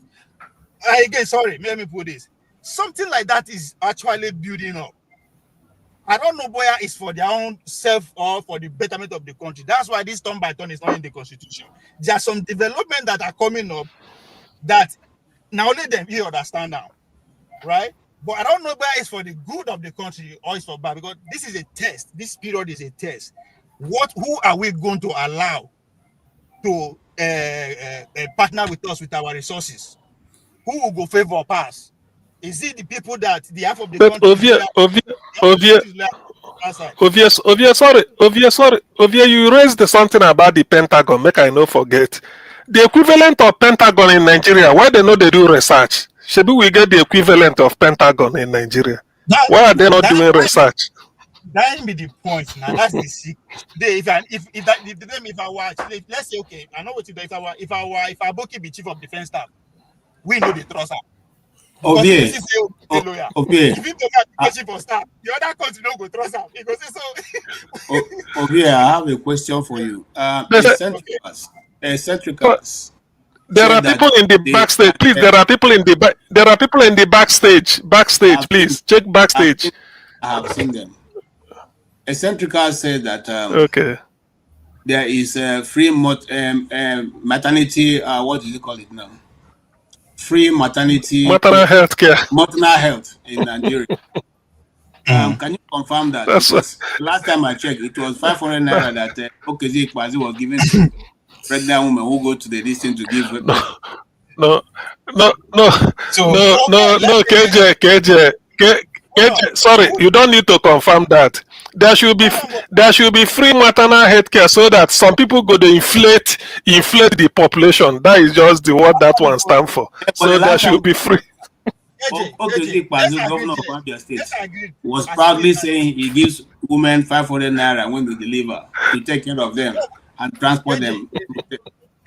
Let's assume there's a free maternity in Nigeria, right? The medication where they offer, where they come from? Are they being produced in Nigeria so that all of us benefit, the work and everybody or not? No, it's not even that. And again, what is somebody talk about the danger of AI and all these things. And they always use one extreme example, right? A person like Peter Obi is speaking where the future or where we should be. Factory, we should bring factory, right? But the bad and the good side of factory of tomorrow, and the factory of today is that yesterday, if you get factory for Owerri, you have 1,000 workers. That's 1,000 jobs. I ever want to classify that kind of job. But in today, that same factory, you could only have one person and a dog, right? The dog is there to make sure the man not they temper with all the robotic and automatic movement where they go on the. Why the man is there to feed the dog? That might be an extreme example. Means that instead of 1,000, you could get 50, you could get 100. So at the end of the day, as our population they increase, we are carefully breeding generation that they will refer to as useless generation. They are educated, they are healthy, but it's for them to do. So that's why when we talk of it, we need to use our resources as leverage. So the world they were a day in 1800s where everything just they come out, changes they come. So again, our leaders now we will know where they loyal to or who they loyal to. Are they going to sell us all out, which I know they are capable of doing, right? But to who? Which is sad. To who are they going to sell us to? So our system, our structure, but the leaders themselves, we come here, and that's why no matter how you organize, right? The best way they finance are maybe not the best way want Nigeria to be the way they because of its businesses. So because anyway they enter us, our education and then they finance them, churches, mosques, everything that every fiber of our existence is free access to the outside world. That's why we won't even thinking about the idea of speaking English. Now them they benefit because all our publication and everything, now them they get the royal. Okay, let's allow Pastor Ike to say something. He's been around, I've not spoken anything. Yes, Ike. Oh, I wanted to ask My brother Mazopara, is he using AI? Because what I was seeing since is his hand, whether he has turned to AI, because I don't know, we have been talking AI. I will see his hand, he raised his hand like this. So whether when he has been turned to AI, we're discussing about AI, So it is what Okay, it I is. know. I think CM actually moved it because I don't think we have actually exhausted what I want to talk about on the AI. But if you want to go back there, it's good. No, I'm not going back about AI. I'm done with the AI. Can I just say something? Can I just chip in on something about that internal contradiction that CM spoke about? Okay. Maybe after that, Ike, you can organize your thoughts now and come back to you. Go ahead. Okay. Yeah, I didn't catch everything, but I got an important part. And I think it was part of things when I was, maybe I didn't get, I didn't package it well when I was talking about the political and corruption issues and all. I think it's very difficult to unite a country to move towards a common developmental goal when people don't feel part of it. I think many people have echoed the same thing, like Nigerians don't have citizens. When you find a very significant portion of the population that are not part of the country, they don't feel part of the country, they don't feel like they are involved in this whole business called Nigeria. It's going to be very difficult. Imagine the population of the Igbo people in the country. I'm pretty sure there'll be somewhere at least a minimum of 50 million or so, 42. If we believe our population, it's always difficult to believe what the Nigerian population is. A country that cannot even count that itself. It's a big issue. And then you now look at all the population of the minority tribes too. And that's a significant portion of the country that most of these minority tribes have got some very intelligent people too among them, and they don't feel part of the whole system. So you keep having this continuous brain drain and this continual lack of commitment and apathy that has bedeviled the country. So it's very difficult to build a common consensus. What do we need to do? Because I think it's all about solutions. How do we move forward from here? I just feel like Nigeria is like that abusive relationship where first time you fall in a relationship as a young person, where maybe you are not that experienced, and then you are into an abusive relationship where the person keeps abusing you, and then you come back again the next day, and then she abuses you, you come back the next day. You can't just take a decision and say, okay, I'm done with this whole thing, and I don't want to do it anymore. Because it's very difficult to detach yourself because it's a land space that you are in. It's not that if today Nigeria divides, some of us will carry our piece of land and go and jump to Mozambique and go and put our land. We will still be neighbors. So even if Nigeria does not work, we'll still have to continue to collaborate with people. So I think if we have to continue as a country, we need to make a decision and we need to sort out those social issues. We need to sort out those internal strife, those contradictions.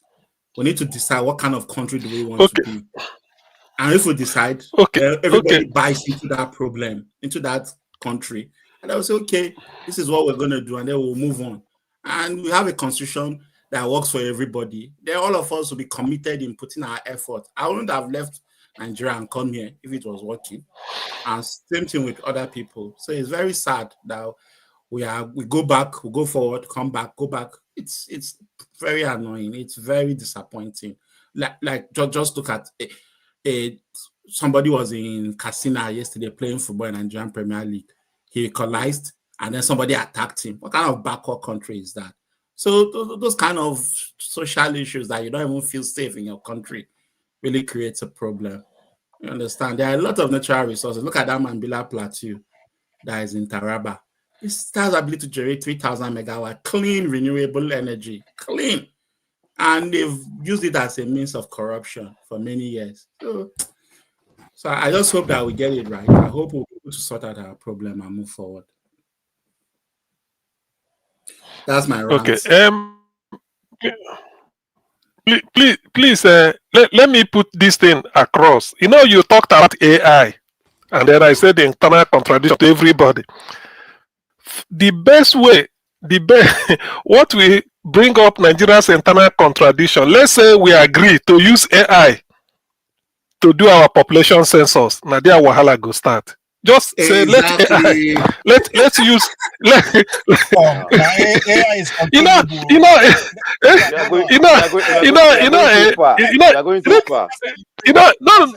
I'm coming. I'm coming. Do you know why I said this? Everybody will tell you the beauty of AI, the beauty of, if you're in UK, you go to apply, US, Japan, we go to happy. AI on mobile phone, yeah, we agree. You buy mobile phone in a Ikeja or in a bar or in Kaduna, yeah, everything there, yeah, you are happy. Let us use the AI content, if there is, to count our population. That tradition go start. You want to divide Nigeria. Government will manipulate it. Government They say you are calling for. They say you are calling for war. Waiting, if some people will tell you it's not necessary. What are we counting? It's a waste of resource. You are calling for war. Before you come out of it, because of AI, they've already. That is a contradiction. So we worship this internal contradiction as a shrine. You know when you go to shrine, you keep quiet. So everything is just worship shrine. You have to be loyal. You don't debate with a shrine.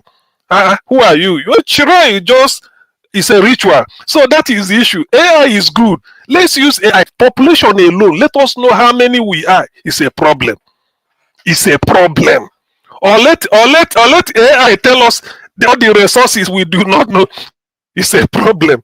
Let AI tell us whether how much central bank is remitting, NMPC is going to remitting to central bank. You are calling for war. So really, that internal contradiction, that is what is holding us. Until we address it, then Nigeria can fly. That's just what I'm saying. So that is AI for you. Thank you. And one of those contradictions is when Ngozi Okonjo-Iweala was in government, she did that single account, single treasury account. Of course, that was defeated. They didn't agree to operate it because it means that whatever money are going to spend will have to come from that one point. So there are a lot of internal contradictions. Let me add something here. Very very short. Another one I remembered now was under Jonathan, when the Senate came to pass a bill on girl-child marriage, to stop girl-child marriage. If any of you witness what happened at the Senate that time, you know that we are living in absolute denial.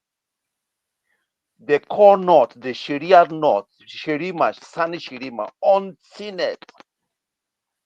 He came up and Sani Yerima. He was so furious. In fact, the core northern senators that were so furious, they were quoting their Sharia, they were quoting their Quran, where it is allowed to do this kind of thing. In fact, that was then, I think this guy from Benua, David Mark, was the Senate president. This man had to bring that bill down. According to him, they were ready to do a horrible thing against him. That's why they ran away. They abandoned that bill until today. That bill died that time. We have a lot of contradiction. A lot. Where do we start from? Thank you. Another okay, one. So KJ, please. Jonathan. Hold on. KJ, somebody asked me a question on the. Okay, thank you. Continue. No, go ahead. That question was meant for you, but you didn't answer it. So okay. No, he's okay. The guy who said the guy Owalele, yeah, I think he's I quite agree with. He's asking me the book. Can I recommend? Yes. You can zero in on this one, KJ. It's called One Nation. I don't know. One Nation First. Yeah. Why Nation First? Do you know why? This book is not a new book anyway, but the writer won the Nobel Prize in economics. last year, or is it this year? I think last year, the writer, Asemoglu, I think he's from Turkey. He read at a university in UK, University of York for first degree, then London School of Economics for PhD, and they're doing research. So he is the key author. If you read this book, it's like they're talking of Nigeria. Now, because guy asked a question, this is the one that will surprise him. So, guy, if you are listening, buy this book. I think I'm dealing with it. I've finished before, but I want to. It's very good because of the poverty. When you read it, it's as if they're talking about Nigeria because of poverty. Now, this is the one that will shock you people. This one is called right. Yeah, This one is called The coming anarchy. the coming anarchy. The coming anarchy. Yeah, this book has been. If you look closely, you have to ask yourself, why is it that the map is the map of West Africa, Nigeria? They started. Why? That is the cover. I don't know what. I'm not sure. You people are seeing it very well. We're saying it very well. If you look, see the map of Nigeria. This is the map of Nigeria here. Yeah. So Nigeria, Benin Republic, Togo, and Ghana. Yes, you see it. So they call the coming anarchy. The coming anarchy is just giving you, it just prescribing a condition that if you meet this condition, there is anarchy. So it's trying to tell you that the countries here, led by Nigeria, there should be anarchy. So don't be surprised what is happening in Nigeria today. It was part of Tommy that made me to buy this book, The Coming Anarchy, and it is true. It can only be. Okay, that one Asemoglu. Is it this one? Last year we win. I get one of the books. A Nobel Prize last year. Yes, yes. Okay, yeah, something better. So this coming anarchy is trying to say there are a set of conditions that so many countries, if you fall into it, then the anarchy is on the way coming. And Nigeria, they mentioned there's a way they say it. Because, the world understands Nigeria more than we even understood ourselves. So when I read this book, immediately I saw it, I said, this is... I said, immediately I saw this book, I said, yes, this is about Nigeria, the coming anarchy. So after looking at it, it's an American that wrote it, the American journalist, Robert Kaplan, is a journalist, I think from Columbia University or existing. So what they're trying to let us know is that internal contradiction, people are asking me what to define it. That is what fuels it. The fear of unity. That is what fuels Nigeria's internal contradiction. That fear, nothing to fear about. You welcome the Chinese to develop your country. You welcome Lebanese, you don't fear them. You welcome even American to explore, or British to explore your crude oil, and the Dutch, Royal Dutch oil descent, Dutch, and the one that fought we were the other one. So Chevron is there. Many of them, you can remember. I can't remember. So Mobile. You welcome them. You are not afraid of them. But you are not afraid of your fellow Nigerian. What he will bring to the table, you start to be afraid. That is the internal contradiction. And that's why we can move. That fear of unity. You just want, if you want to unite, you don't care whether you can tell Ovie, take charge of the football team. All we want is gold at the next World Cup. Leave it to him. Why you go? Let him go. If you want to bring the entire 11. Wait, hold on first. We get Oye, you don't give me my Oye, you won't carry football, give me. No. I'm giving it.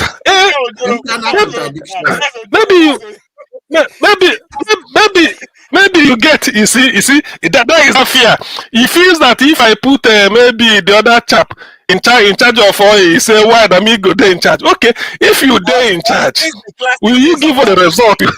This is Nigeria today. Now wait till we just do normal, so live in Nigeria, right?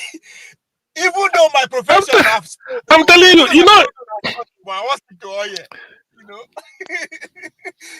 So you know, yes, exactly. Yes, exactly. Okay, yes, Ovie, you're a sportsman. Supposing they say, Ovie, go and be in charge of our Olympic committee to prepare us for the next, after these 4 years, the next one, give you 8 years this time preparation. We need at least 10 gold. We give it to you. So, and they leave you to it. That is Ovie. Go and get No, now anything. give me, But no, Nigeria give me don't want it budget. that way. No, give me budget. You know, give me budget. Don't give me budget now. I The want to give budget, you the budget, budget. the budget. Okay, You CM, see, I think that is the contradiction we talk. Oh, no, you but have I been guess able what you're to saying now. I hold get what on. you're You have saying. been able to make it clear, and anybody who wants to understand can understand. And I thank God that we're able to show some of these books that we can all be able to look at further if we want to expand on our knowledge. But let me welcome Oti, because Oti is always very, short and concise. He goes to the point. So Oti, welcome. Eccentrica, who is a very good brother, asked a very important question, which Dr. CM has dealt with.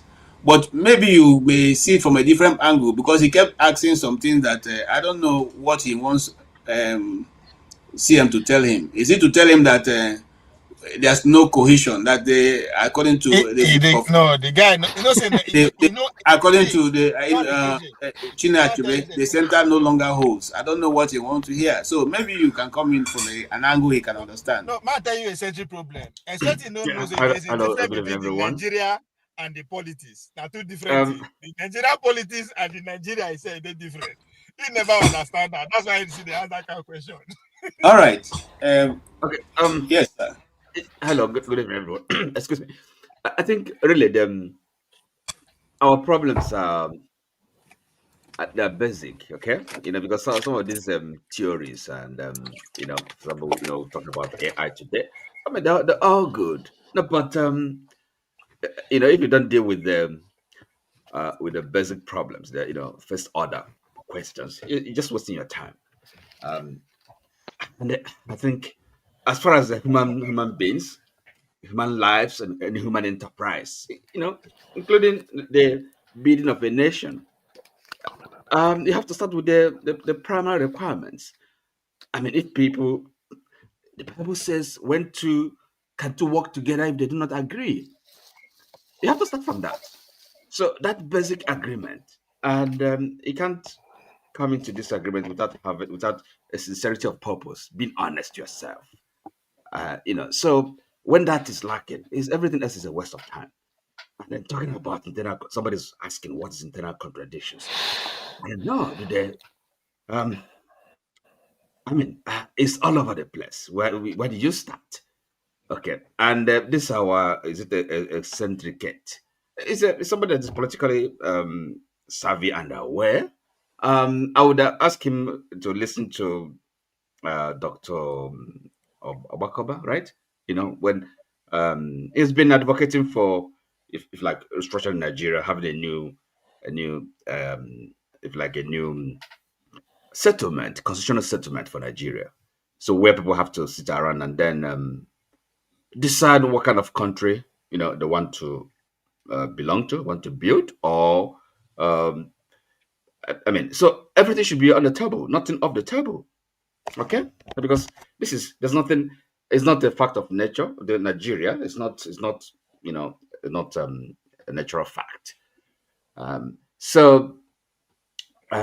think it's so that's anybody asking that question is not it's not being sincere, really. That's the thing. And so with that, once we have a proper foundation, and then everything else, and then we don't like the human resources, the people with intelligence and knowledge and ability to develop. Okay, and if like catch up and overtake. So, but you have to get the basics right. But it's as simple as that. There's nothing magical. And for example, this book CM is referring to, the How Nations Fail. Okay, you don't need to read that book to understand. To understand what's going on and where we are. I would mean. So where do you start? Is it? It's just anything else you want to discuss specifically will just really be if like I don't know this present administration. Okay, security, the primary duty of government, security of life and property. They can't even take it seriously. They can't even deal with that. There's no sense of urgency. They don't consider it as imperative. A government, you can't secure your borders. You can't protect the human beings living with your, and then you're talking about sovereignty or this kind of, it's just, it's madness. Okay, and then it takes a foreign nation, a foreign power, to really bring them to their senses, and then them kind of going around, them propagating, kind of, spreading propaganda and then giving all sorts of excuses. They're not serious. This is not a country. That's the fact of the matter. So it's to me, it's it doesn't require too much talk, too much theorizing, too much agonizing. So look, for me, it's not something that you're gonna leave to politicians alone. That's my own, if like, my understanding of politics. So it's not a question of we just, as individuals, as professionals, in our different fields, and then we look up to watch politicians do their thing. No, it's all our business. So that's where we come in, quite frankly. And so yeah, there's no point this kind of having grandiose vision of gonna do this, gonna do that. You have to do the first things first. Yeah, that's my position. Nothing has happened to make me change my mind. Because if you see the truth, you speak it. Tell the truth. Thank There's you. no point in embellishing it. Okay. Thank you. Unfortunately, telling the truth is a very difficult thing for us. It's very difficult to tell the truth, and that's why we keep going around the circle. And then you hear your citizens are dying, and you mount a campaign around the world to tell people that it's not only one set that is dying. I don't understand it. Don't you sound stupid? It doesn't make sense. Do we need saying that I'm not in charge. I'm not supposed to be in power. Because the first duty you have as a government is protect citizens. And then you're saying it's not just one set. Every other come on, you've actually disqualified yourself. You just say that, look, I'm not fit. Yeah, you just confirm what they're saying. And where are the resignations? Where are the letters? Where are the people resigning? Where are they? Somebody asked for internal contradiction. That is one. When people fail in their duty, they should resign. Is it not? Yeah, I think so too. When people fail in their duty, they should be taken off the job. I don't know why you have a person. Yeah, because if you can do your job, what do you do? And then if you can do your job and you remain in post, is that not contradictory? KJ, they are blaming you guys in America and Europe for Yeah, they have now made it ethnic. They say it is the Igbo. So I have a lot of videos. And somebody's asking about contradictions. I have a lot of videos where Lai Mohammed was addressing this issue, and other ones, including El-Rufai. I don't want to go into all that for today. Maybe another day we'll talk about that. But I like that Buala is in America. Yes, he's been here going around. He said he called a meeting of progressives, progressive Nigerians, and they're not more than 20, for which most of them were paid money. But that's a discussion of another day. Forefather, your prime minister have just said that he's in support in stand with Trump, and that you people should act very quickly before something bad happens. Where is your own stand? It's simple. Where our ancestors would have stood if they had had a chance to redo it again. Very simple. Okay. Really. Okay. So tell us why you think your ancestors to be standing there, because going by the evolution of the world, I don't think your ancestors would have been where we are today, because things have moved. They were wearing kente and animal skin at that time. But these days, we're no longer wearing those things. We're wearing suit and tie and all that. Are you thinking that your forefathers will still be in their primitive, or not? Let me not use the word primitive, but their native culture and tradition without it mixing with the world? Is that what you're thinking? When I said I will do what our ancestors would have done if they had the chance to redo it again. In other words, knowing the mistakes they made, they sided with the British against their fellow tribesmen in the east, in the west, in the north.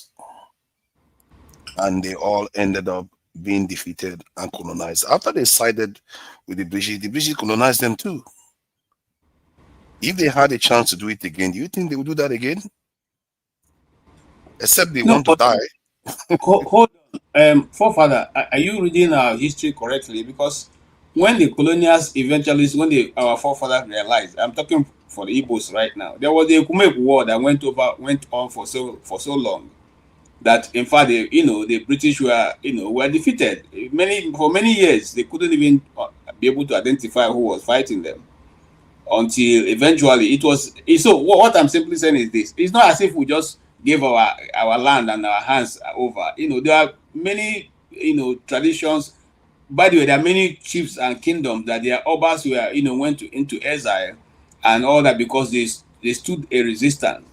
Okay, but looking at it now, judging from what you said, these people came with guns and gunpowder. Do you think that our ancestors would have been able to fight them with their equipment with bare hands? Because we didn't have the technology for gunpowders and guns, and that was what they used in overpowering our people. What are you going to say about that? They are coming with AI now. What do you have to stop them? Yes, what do you have to say now? Because right now they are bringing AI, and we don't even have generators to even run the power that the AIs need, let alone mount the resistance. The idea is that if they had a chance to redo it again, the very first time they saw the British, they will learn that they need to learn every single thing that they encountered, like many other people do. The Japanese did. They will learn their guns, learn their technology. Instead of selling human beings, they will use those people to reinvent those technologies and be able to defend themselves better. Except, of course, you are saying our ancestors, even within their sites and whatever they knew, if they had a chance to do it again, they will concede that their extinction is already written. And if that is the case, then what is the point? We're already done. Nanja, our ancestors will not live in America. No, hold on, Aquabulo, hold on. Tonight, forefather, our ancestors are the Tinubus of this world. Are they not our ancestors? The Tinubus of this world are ancestors. Abi is not old enough to be our ancestor. And all of them who are about 80 and above, the evolution cast, all of them, Emeka Anyoku them, are they not supposed to now tell you and I, this is what we have experienced, this way to go now? And if they're not doing that, that they are also in power, they are not doing that. How then do you think we can be able to surmount this thing you are talking about?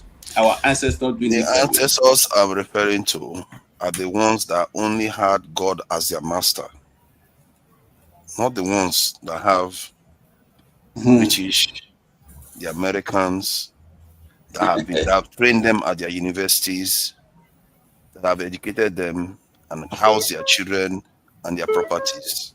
Those we are their the children and we live abroad. Are they going to be happy? Sorry, of course, they are not going to be happy. Sorry, all right, I hope. Let's not attack forefather. He's not the one who has put us in the position. I know, I'm not attacking him. Okay, so let's just be nice and listen. And then somebody asking a question that why are you in England? So you are not living where your ancestors are living now. You are where you are having good life, enjoying what our ancestors built in England. That's what you are enjoying. Because our ancestors will not be proud of me here. That is the truth. No, it's the truth. Just because I'm the one sitting here. That's a fact. It's a fact. It's just because I'm the one sitting here. I'm not going to tell you that our ancestors is going to be happy to see me here. They will not be happy. They will say we have not done well. And if you know that, here. My brother's forefathers, if you know that your ancestors are not going to be happy, is it your ancestors that are still holding you not to go back to Nigeria? Why are you still in London? Are you still waiting for them to tell you to go back? The reason why I'm here now, the reason why I'm here now, because I came here and I've had different things that I'm doing here. But when I realize the mistakes I've made, I'm correcting them. It's not every time you are trying to correct your life, you have to throw everything up in smokes. As a matter of fact, maybe because I'm here, it's like, you know, when you go to your house, criminals are taking over your house already, and then they've already taken you to their this thing. If you want to reclaim your house, you have to strategize.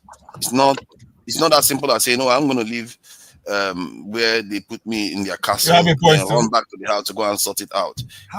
It's not that straightforward. How many years is it going to take you to what do you call it? Reward? That's return. If I have to return, yeah. My point is that, how many years is he supposed to take you to do that? Okay, let me put it this way.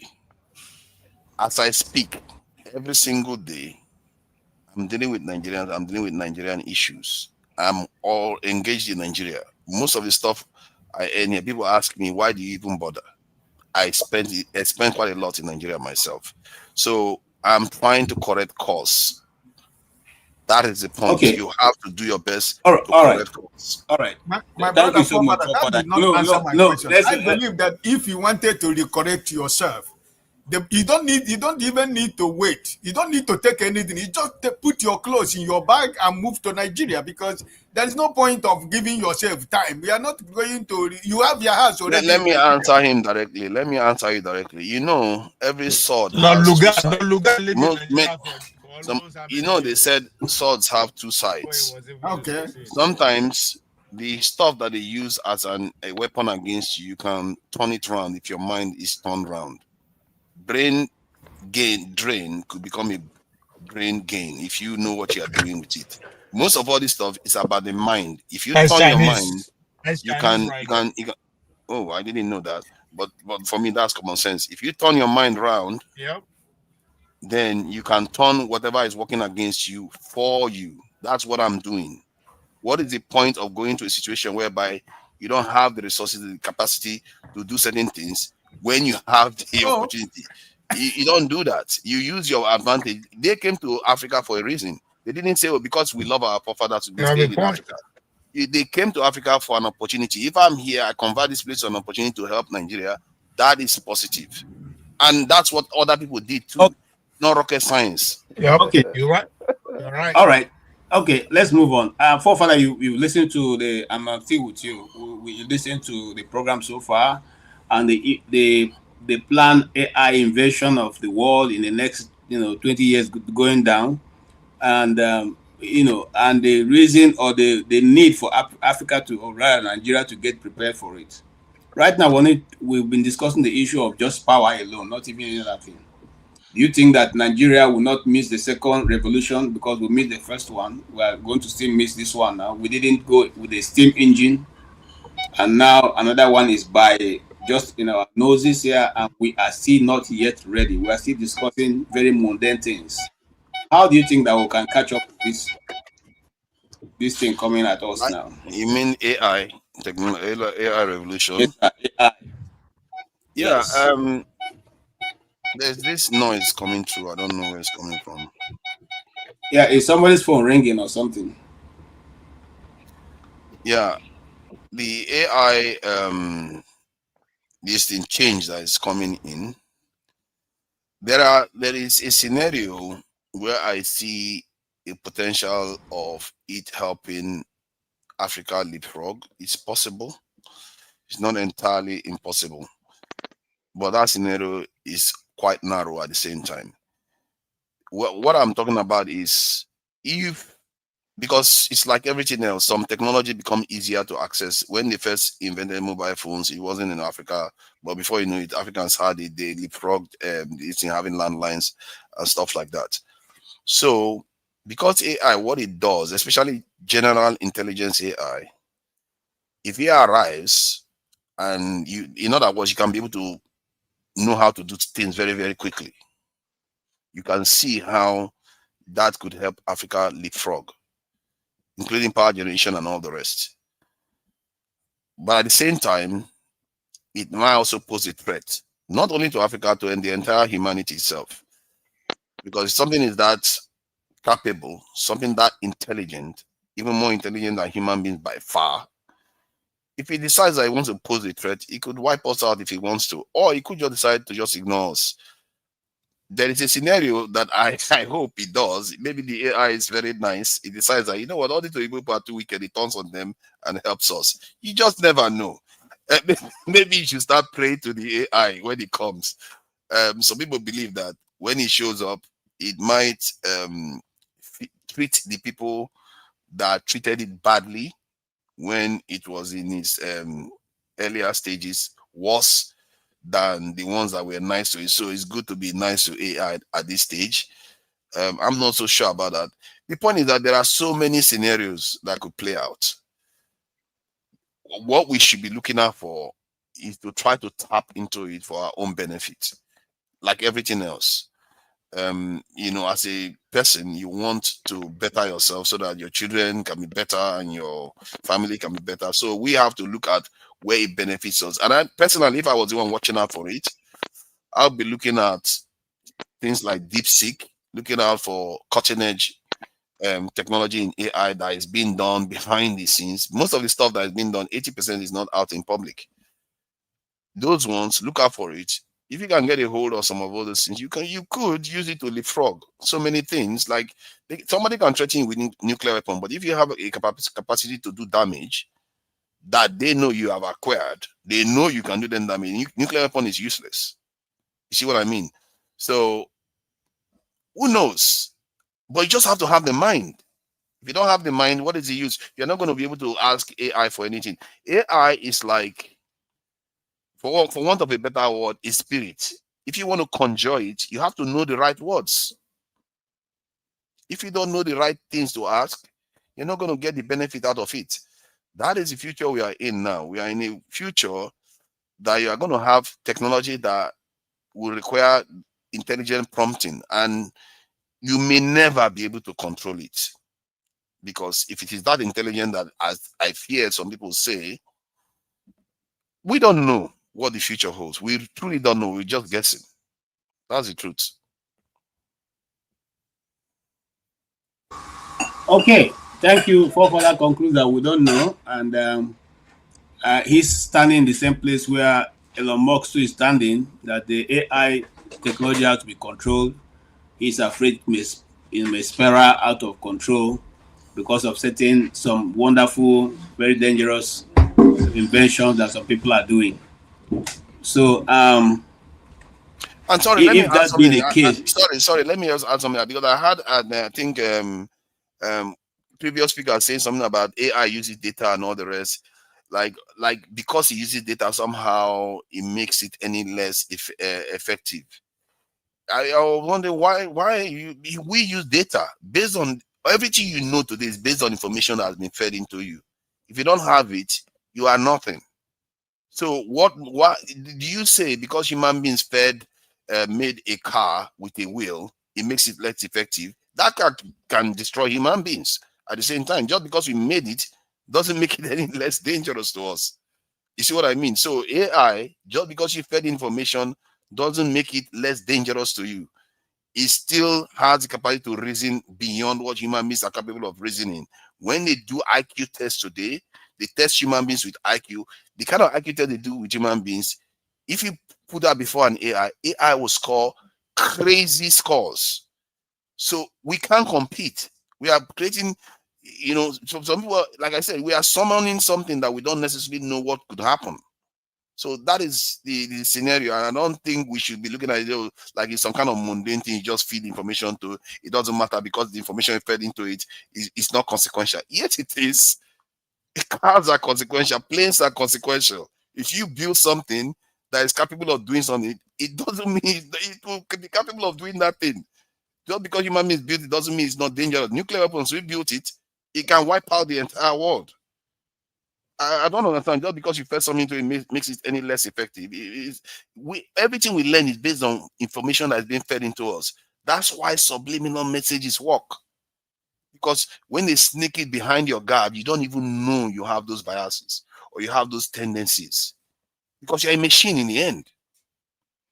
But I wish I was there for the conversation, because I was just listening to it. I was like, I don't understand what that kind of reasoning is, because there's a lot of examples that we do that kind of stuff all the time, and it has Oh, serious okay. implications. Forefather, you know, But excuse the me, little, let me. I have a question, please. Forefathers, hold on. can excuse me, just a second. Can a nuclear weapon just go off itself, even though that I mean human being developed it? Can it go off itself and destroy a country or a city? No, that's what Okay. makes AI dangerous, because we have given it the capacity to do that. That is the problem. That is what people are worried. We have given it the capacity to decide on its own. Without human being controlling it. Yes, that's the problem. We are giving it general intelligence to decide on, do whatever it wants, learn by itself, learn new skills by itself, decide on its Well, own. there's this video that trended some time ago about the AI, and the people were complaining because the one they built decided to, you know, once it was given a command to switch off itself, it refused. And then they wanted to turn off the battery, it quickly switched itself to the orbit. So it now became uncontrollable. In other words, it would dictate, control itself, tell itself what is dangerous and what is not. So, well, that is why it was based on that Elon Musk some time ago was saying that it needs to have some form of control. Because if we don't have a form of control, we're treading a path that may not be, you know, they may lead to a lot of destruction in future. But you see, the thing is, whether that is where they are, where we are as people is still very far away. And instead of us dealing with the thing that is important, we are rather dealing with mundane things, things of, you know, electricity, lack of water, you know, road, education. You know, we're dealing with corruption. We're dealing with things that ordinarily can never give us any mileage in the next 10 years or 20 years. So how do we compete? That's probably what Ngo will tell us. How do we compete now? Maybe if Okay. okay, go ahead. Yeah, I think for me it's I don't know this discussion. It seems as if we're going around in circle again. How do we compete? I'm just thinking. The unfortunate thing is those things you've listed, all the social issues in terms of road, all the infrastructure issues, healthcare, education, those things are very important. And security, because those are the things that gives you sovereignty. When people say we are losing our sovereignty, if you don't have access to water supply, healthcare, education, good roads, security, things makes a nation to be sovereign. You see how many nations are going to war because of access to water. Ethiopia and Egypt are about to go to war because of access to the Nile and all. So I think we have to recognize that those things you listed are extremely important. It's those things that make people to believe in the country and makes us a citizen. We cannot gloss over it, and we have to fix those things. But I think what we need to think about is to see how we can multitask as a country and juggle both things together in terms of catching up with regards to the rest of the world, in terms of AI, and also fix our social issues. But all those things are important. Yeah, but if we don't talk about the other main issues, the elephant in the room, and try to fix it, we've got to. I mean, it's even now that all these insecurity issues that have come up that I began to think about Nigeria as a country for me in total. I said, okay, let's assume we're able to overcome these security issues that we have.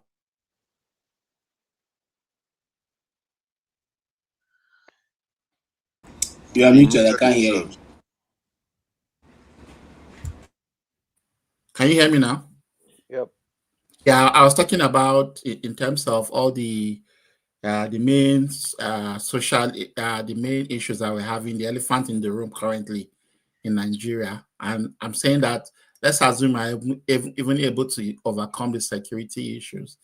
then you have to think about the other issues that where more Nigerians, young Nigerians are becoming more aware in terms of all the contradictions that we spoke about with regards to a segment of a population trying to practice or do a certain way of life, and the other, a significant portion of the population are not doing it.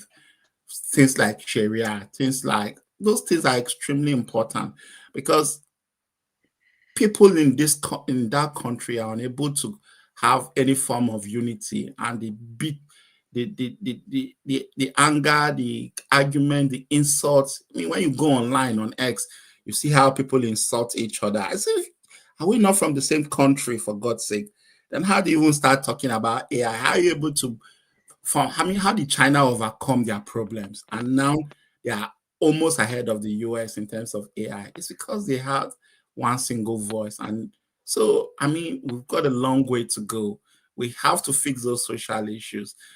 We have to fix them. Totally agree with you. There's no way to do any other thing than to fix those things. Thank you so much, and I agree with you. Oti, I'm coming to you. You have heard the discussion so far. Can you give us your thought and your final comment?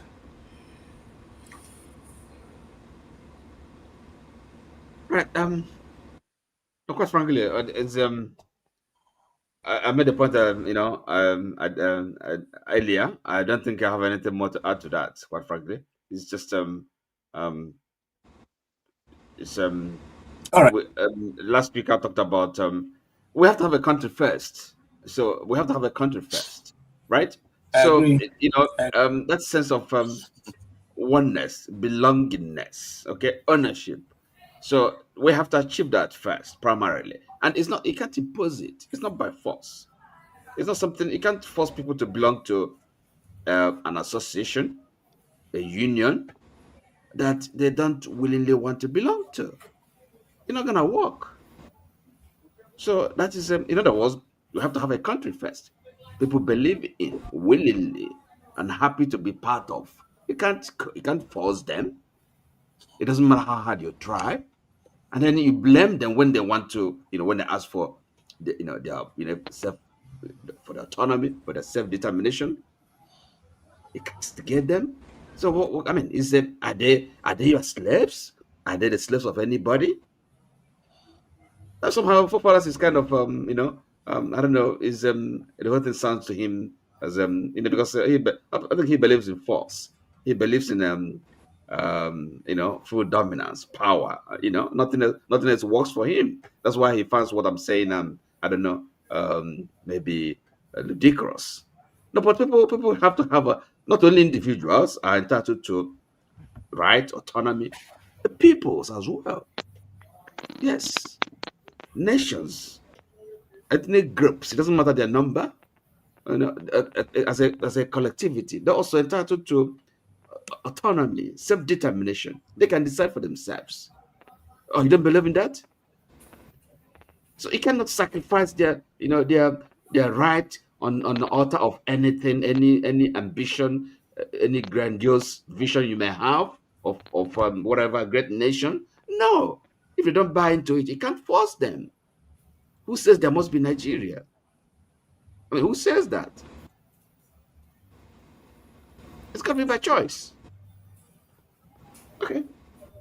Can I share my last thought, KJ, before we go? Yes, you can. Okay. My brother Mazabara is still giving us. No, one don't work. Carry on, because I'll log off very soon. Just I'll do my distance. Just carry on. Thank you. Okay. KJ, do you know one thing I like this word about? Whatever goes around comes around. That's one of the things that I love about this life. And there is no escaping of, what goes around comes around, right? So, the people that are running hater today about what is going on in Nigeria, they were the same people who were after Jonathan. And nobody was saying anything. The whole people now who claim to love Nigeria more than the way I love Nigeria. No, we're not saying anything. The people who claim who claim that they would die for Nigeria, you know, they were not ready to die for Nigeria then, but today they are ready to die for Nigeria. And because I'm not ready to die with them for Nigeria that they claim they have, then that means I don't love Nigeria. You understand what I mean? So that's why I say, you see, you can never plant plantain and at the end of the harvest season, you go and harvest mango. It's not possible. You must harvest what you plant. There's a law of nature, right? So, you see, like what you just said, we must have a country first of all. We don't have a country, you know.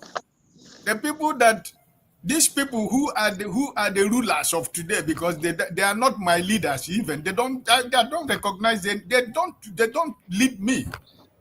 The rulers of today, they were the people who were after Mr. Jonathan when he was there, including our men of God, our high-powered men of God.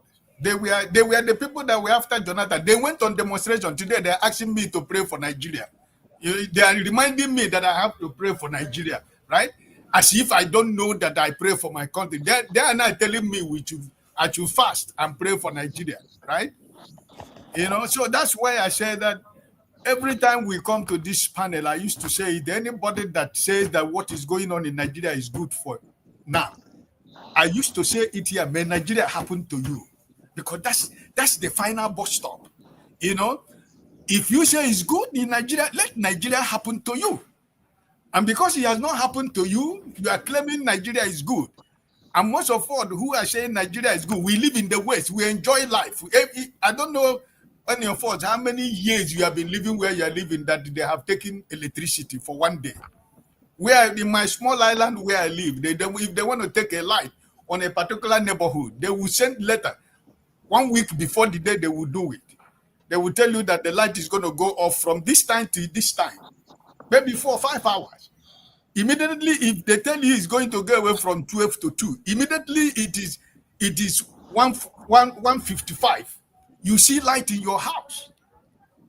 That's where things is working. And all of us who are enjoying these amenities in the West, and we claim to love Nigeria, we claim that Nigeria is good the way it is right now, because probably you are eating from the crumbs of the government that is in power right now, or you are one of the attack dogs that they put on the internet to talk whatever they want to talk about Nigeria, to defend it, to defend the government that has have no legitimacy, right? A government that it has only 32% or 35% support of Nigerians. And that's the government that is ruling, that is your leader, me and you, right? Somebody who tell you that he bought the presidency of Nigeria, he bought it because it is his turn. You know, so, and now, these people, look at, you know, let me end like this. Femi Fani-Kayode, when Buhari was in power, he was touring Nigeria, going from one state to another state, saying that Buhari wants to turn Nigeria into an Islamic state. Today, look at the song he's singing today because of Emiloko. It's my brother. Femi Fani-Kayode, who was going every state, even outside Nigeria, going everywhere campaigning that Buhari wants to turn Nigeria into Islamic state. Look at what he's saying today. So, you see, you know, one thing is very clear. As long as we are alive, as long as I'm alive, I will keep watching. And I will keep seeing what is going on in Nigeria, because we must have a country. But anybody who said that we have a country right now, you're not being honest to yourself, you know, because the reason why we are talking about all these things is because the so-called rulers, they are taking the commonwealth of Nigeria and pocketed in their pocket with their friends and their cronies. And we're here shouting, crying. Is it not the same Nigerians that all of us are here talking about how we are going to survive, how Nigeria is going to be better? Is it not the same Nigerians yesterday we are standing on the polling booth and everybody was being given money to say their conscience and say their future and say their destiny? The same people we gather here to fight ourselves, call ourselves names, the same people we are trying to defend, we want to have a better country. They're the same people that we are standing. If these people who are claiming that we have a country, the election that was done in Anambra State yesterday was supposed to have been cancelled because there was no election. It was an open market in Ochanja market. It was a business like you are in Ochanja market where, you know, you buy and sell. It was all about buy and sell. The worst part of it was even the government that is in power that was buying and selling. So, is it the country we have? And tomorrow, the governor will come and address the people of Anambra and that they have given him mandate to rule. And people are talking about those who stole the election. What happened in Anambra? He had joined the group of the people that stole an election. So it is what it is, right? So, my brothers, thank you. I wish everybody the best of the new week. And I hope that we'll continue to come here to talk for a better Nigeria. But anybody who believes that Nigeria is good, may Nigeria happen to you. God bless you all, and we see each other next week. Thank you so much, Mr. Ike. Thank you for your submission. Yes, yeah, because I have to go to bed now. Okay. I will be very brief. You know, Mr. Oti has, you know, summarized almost what I wanted to say. I've said it last time, I'm saying it again. We are lying to ourselves. Black people, Africans, we are lying to ourselves. That's why we are not making any progress. I listened to, I think, Ungwa, I think he's from Kaduna State, or from Benue State, right? From Benue, you know. But you know, I lived in the north. I spent a lot of years in the north, and if we call ourselves one Nigeria, and then you see what is happening in the north right now, you see the genocidal war against your fellow Nigerians. And some people are coming and saying, no, it is not true. Some people are even demonstrating somewhere. Some people, many pastors, if you go to churches today, listen to some pastors, what they're talking about this evil that is going on in Nigeria. Because it is not happening in their state. It is not happening in their local government. It's not happening to their kinsmen. And you ask yourself, what are we talking about? A country. Why are we calling ourselves Nigerians? No empathy, no sympathy, nothing, no feelings. In a country whereby 500 people will be killed somewhere, the next state doesn't even know. The people living in the next state didn't even know that some people have been massacred somewhere in the same country. Last week, I was listening to a prominent broadcaster in Lagos. He never knew that there was a massacre in Dogonawa. In fact, he said that the first time he knew was when Dr. Ezekiel was showing that senator where he was reading the names. And this guy is a prominent pastor, broadcaster in Lagos. Even myself, that I lived there, I knew when that thing happened. In fact, I was shocked when this guy said that he never knew such atrocity happened, because we don't care for one another, because we are living in denial that we call ourselves Nigerians, but we are not. Until we come down, until we come together and decide the way forward, how are we going to live together? It is not going to work. Even sometimes you listen to them, they say our forefathers, our founding fathers. The founding fathers didn't even believe in this Nigeria we are killing ourselves today. They never believed in this one Nigeria. The same forefathers, they called them contraption, British invention, this and that, mere geopolitical expression. So what is stopping us from sitting down and say, okay, enough is enough. We have killed ourselves enough. We have, antagonized ourselves enough. How do we go forward? No. If somebody rises up to say, let's discuss, they will just arrest the person, put in the prison. The vice president was even on a program said that restructure my food. This president, vice president, when the restructure campaign slogan was going on, he came and said, restructure my food. And as we speak, they don't even talk about restructuring. So where do we go from?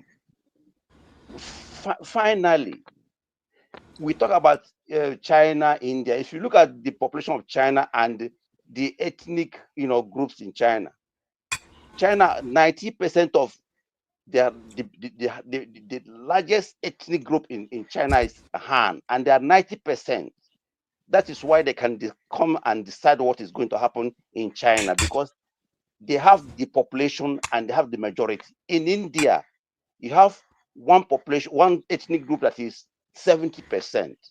That is why they can use their local language or their language in the parliament and do what they do and move on. If you look at all the countries that have moved on, they're almost homogenic. If you are not a homogeneous country, it is always a problem. And that's what Africa is going through. Africa is going through because we are scattered. Nobody knows exactly how many Igbos are, how many Yorubas are, how many Ijos are, how many Bachama Birom. Nobody knows. And that's the problem. Turkey, Japan, everywhere you see that they have a population that is majority and they can take decision.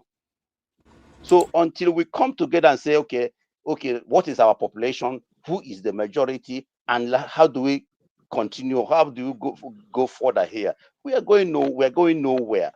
In Plateau State, you have almost how many? Almost 70 ethnic groups. And most of these ethnic groups are not even represented in House of Assembly. Do you know that a lot of ethnic groups in Nigeria are not even represented, even in their local in their state assembly? Yes, they are not, and they're part of Nigeria. Mm-hmm. So what are we talking about? Let us sit down. Let us sit down and discuss our way forward. Otherwise, we are wasting our time. AI cannot help Nigeria because we are poor, we are primitive, we have no schools, we have no education, we have no infrastructure. So anybody talking about AI at the moment, we are talking about this AI now because we are here.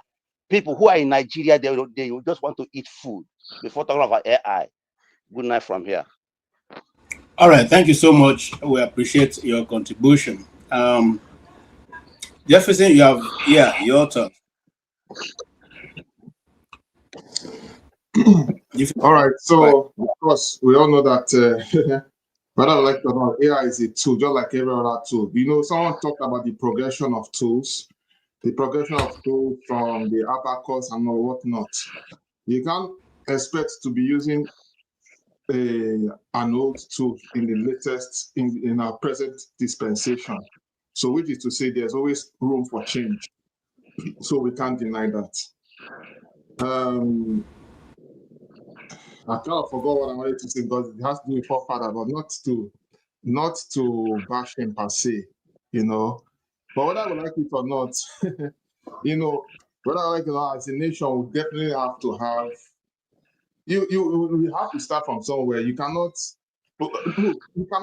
hold on to an ideology that doesn't work for our time. You see, speaking of our ancestors, what they did, yes, if you ask me, even most of the inventions all over the world were done by our own ancestors, you must know. The Europe that you are currently staying in is named after a Black woman. In fact, most of the civilizations in Europe, America, were done by Black people. So, but of course, the truth, as a point, the truth was hidden, but now the truth actually getting out, is coming out in the open. But if you look at the current state of Black people currently, we are actually in a deluded state, which is very, very sad. Of course, we are fighting ourselves. So that is just on the geographic, on the worldview of things. But concentrate on the Nigeria side of things. I mean, We know where they said the person that wears the shoe knows where it hurts. I mean, what is stopping us from putting our differences together and having a cause? We all love the technology, we all love the stuff, but where are we really going, you know?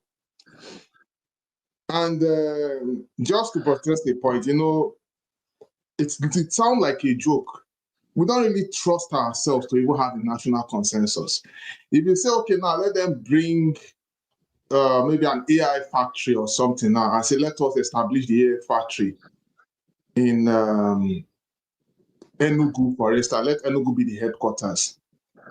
So our Yoruba brothers now, we come out and say, why is it not done in Lagos? Or why isn't it done in Ibadan?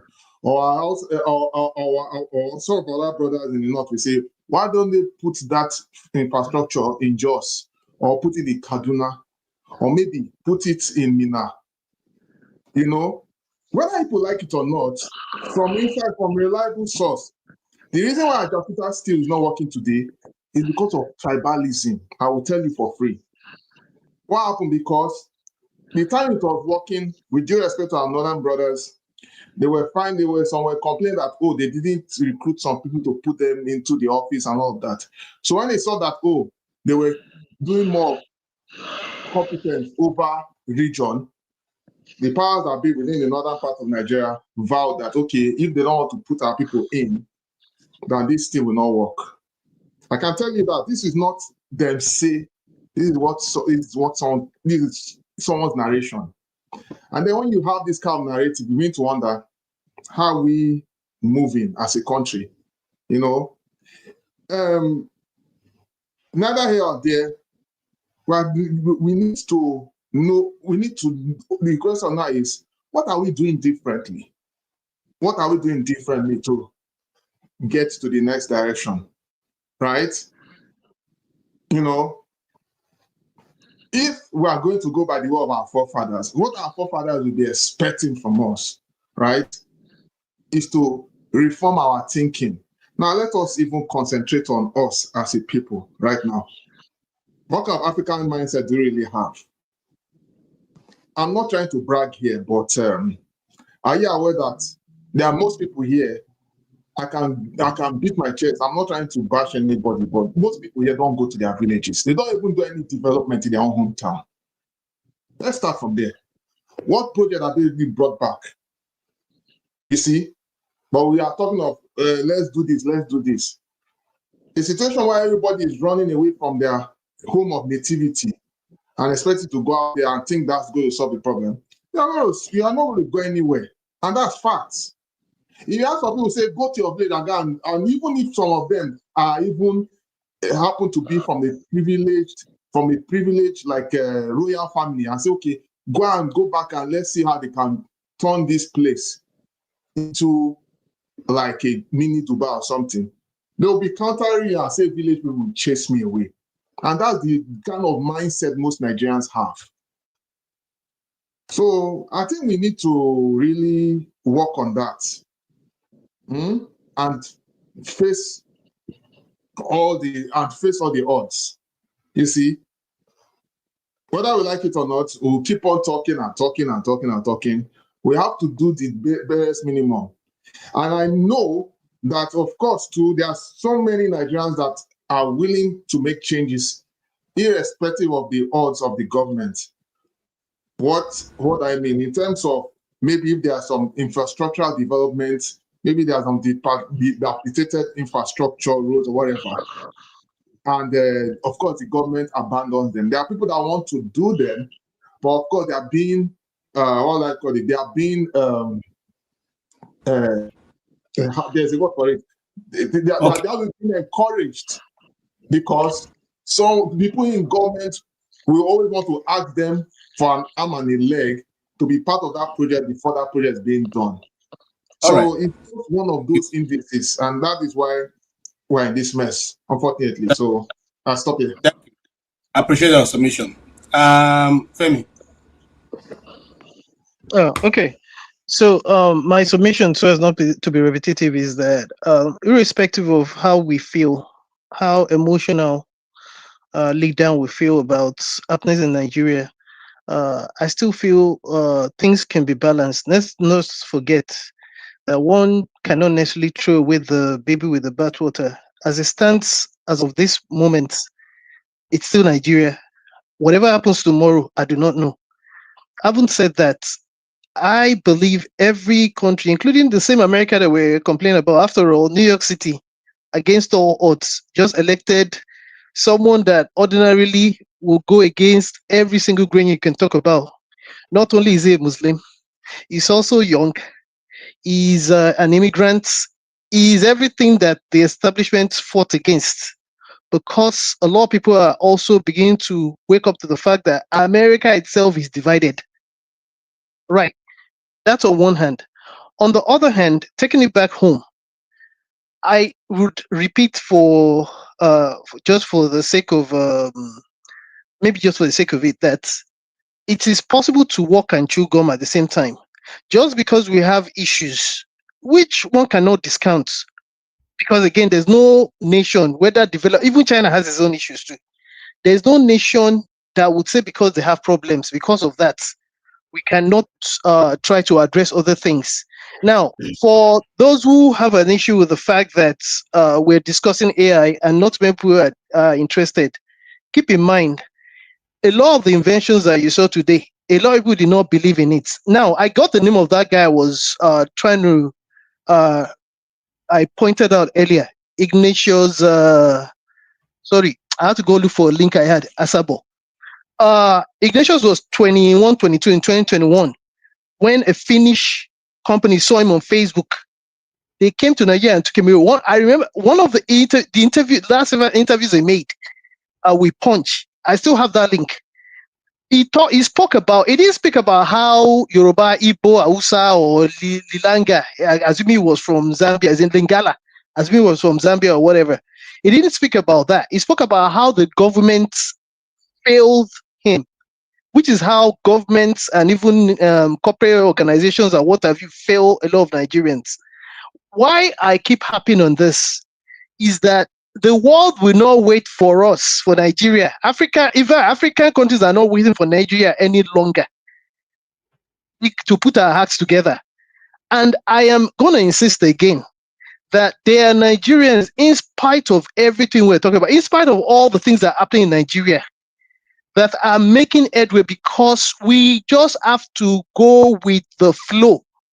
One of which is AI. We talk about AI as if it's one alien thing. There's also blockchain and even quantum computing, which is like another technology that's been fought side by side with all these other ones that we mentioned. Now, it's not everyone, because I know someone brought this up earlier. It's not everyone that's necessarily going to be involved in the AI when it comes to developing the LLMs, as an example. And as a matter of fact, there's going to be newer technologies. This is where the world is going. So we cannot pretend as if certain things are not happening. Just like you had secretaries back in the days that used typewriters. You don't use typewriters anymore. In fact, in a lot of companies, they call them admins now. They have to be super efficient when it comes to computer, not just the basic level. So, and for those who think it's not going to catch up with Nigeria. In fact, I have news for you. There's a lot of guys in that have big firms in Nigeria that are using AI technology, because all AI is, again, it's built on data, programming, and there's some other components to it that make it enhance life as it is. People are using it. People are developing things. Youths, a lot of young guys are doing things there. And again, I would repeat it again. I'm happy that despite ourselves, the current Minister of Telecommunications and Digital Economy is doing some things, some amazing things alongside some other like-minded people, so that we do not wait till we get our acts together to be able to at least show that we can actually reap benefits out of this. Yes, we have issues, but we cannot wait. The world is not waiting for us. Finally, Forefathers is here. I remember the other time, a couple of months ago, when I showed you, I think I gave you the link of what some researchers are doing in Lasso Ekpe. Those guys are doing some drones. I know it looks like a joke now, but you see the same way that Ignatius guy started and the Finnish came to pick him. Like play. That's the way those guys in Ekpe would do their own things. I mean, they don't get support. That's the way they're going to come and poach them. All these things that we're talking about, there's nothing special about them. There's a lot of Nigerians that have done amazing things. And maybe by the time we get our acts together, we would reap the benefits. But the war cannot wait for us. AI is now. It's not even the future. It's the greatest disruptive technology of the modern era. We cannot wait. Electricity or not, there are data centers being built even as we speak in Nigeria. They are taking advantage of it because we need a lot of data centers to power them as well. People are doing things. They're not going to wait.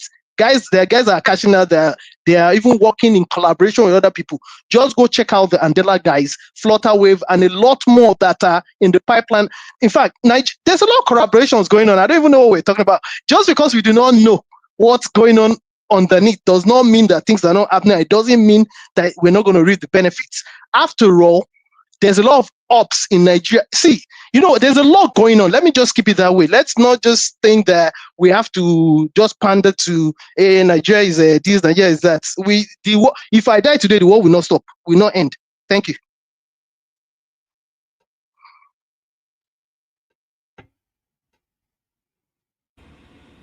Thank you so much, Femi, and I really like your take and your conclusion. Anyway, I'll keep my conclusion. So Father, hold on. I will let you talk last. Innovate. You are welcome. Yeah, thank you, KJ. Okay, you even know me. All right. Your camera is blurred, but all the same, you have not spoken since we started, so I'll give you 5 minutes to speak, or if you need more, let me know. No problem. I actually enjoy Femi.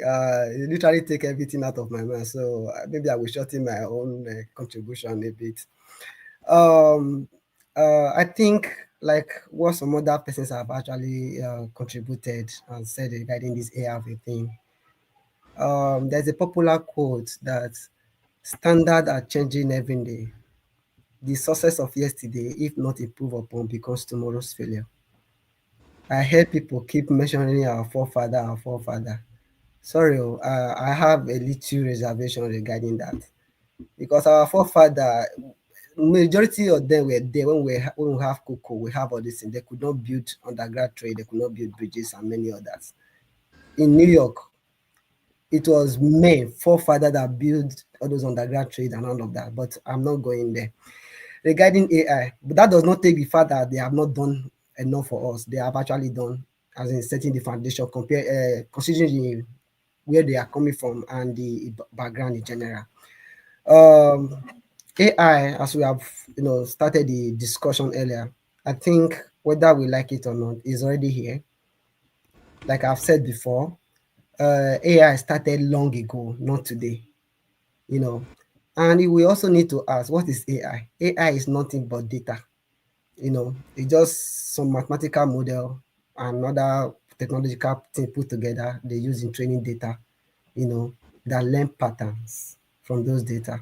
So we had different version, like those that learn maybe different ways though. So the point here is now thank God for what Femi has said earlier. Because if you go to Lagos now, you find out that there are individual, maybe institution, companies that are actually innovating very, very fast. The only problem we have in Nigeria as a case study is our university. They are not meeting up with the expectation. Nigeria university over time are chunking out thousands, hundreds of graduates every year. And most graduates are unemployable. And most graduates does not have access to those AI tools. You will be surprised that a graduate of computer science don't have access to, don't even know any programming language. You will surprise most of the professors we have in the university don't even have computer. They still go to classroom writing for board and all of that. So those are the problems we'll be facing now in institution. Individually, you see some persons after graduation or before even graduating, they have to go and do this thing on their own. I get it. So it's my own plea to the government, as well as not just to the government, because if you still take it back, you find out that I still remember during Buhari keeps sending money to universities, whether now tech fund, whatever they call it. So, but the VC, vice chancellor across the university, they will keep this money. They will not use it to build internet across schools. They will not use it to enhance their light, but we'll keep complaining that the government is not doing enough. But most VC are the one pocketing this money, because we don't have lab. Not that they don't send money to institutions across university in Nigeria. Government do send money to different universities in Nigeria, but they are not doing enough, in my own opinion, in terms of the budget, But the little they are even sending, even the VC, they are also pocketing that one.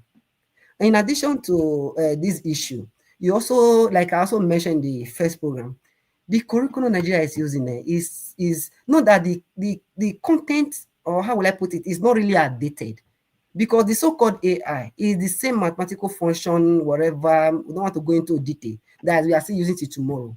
But the problem here in Nigeria is that lecturer will just come to class, write for board. We know the mathematical, we know all these things. We can solve from beginning to the end, get your answer, get your A.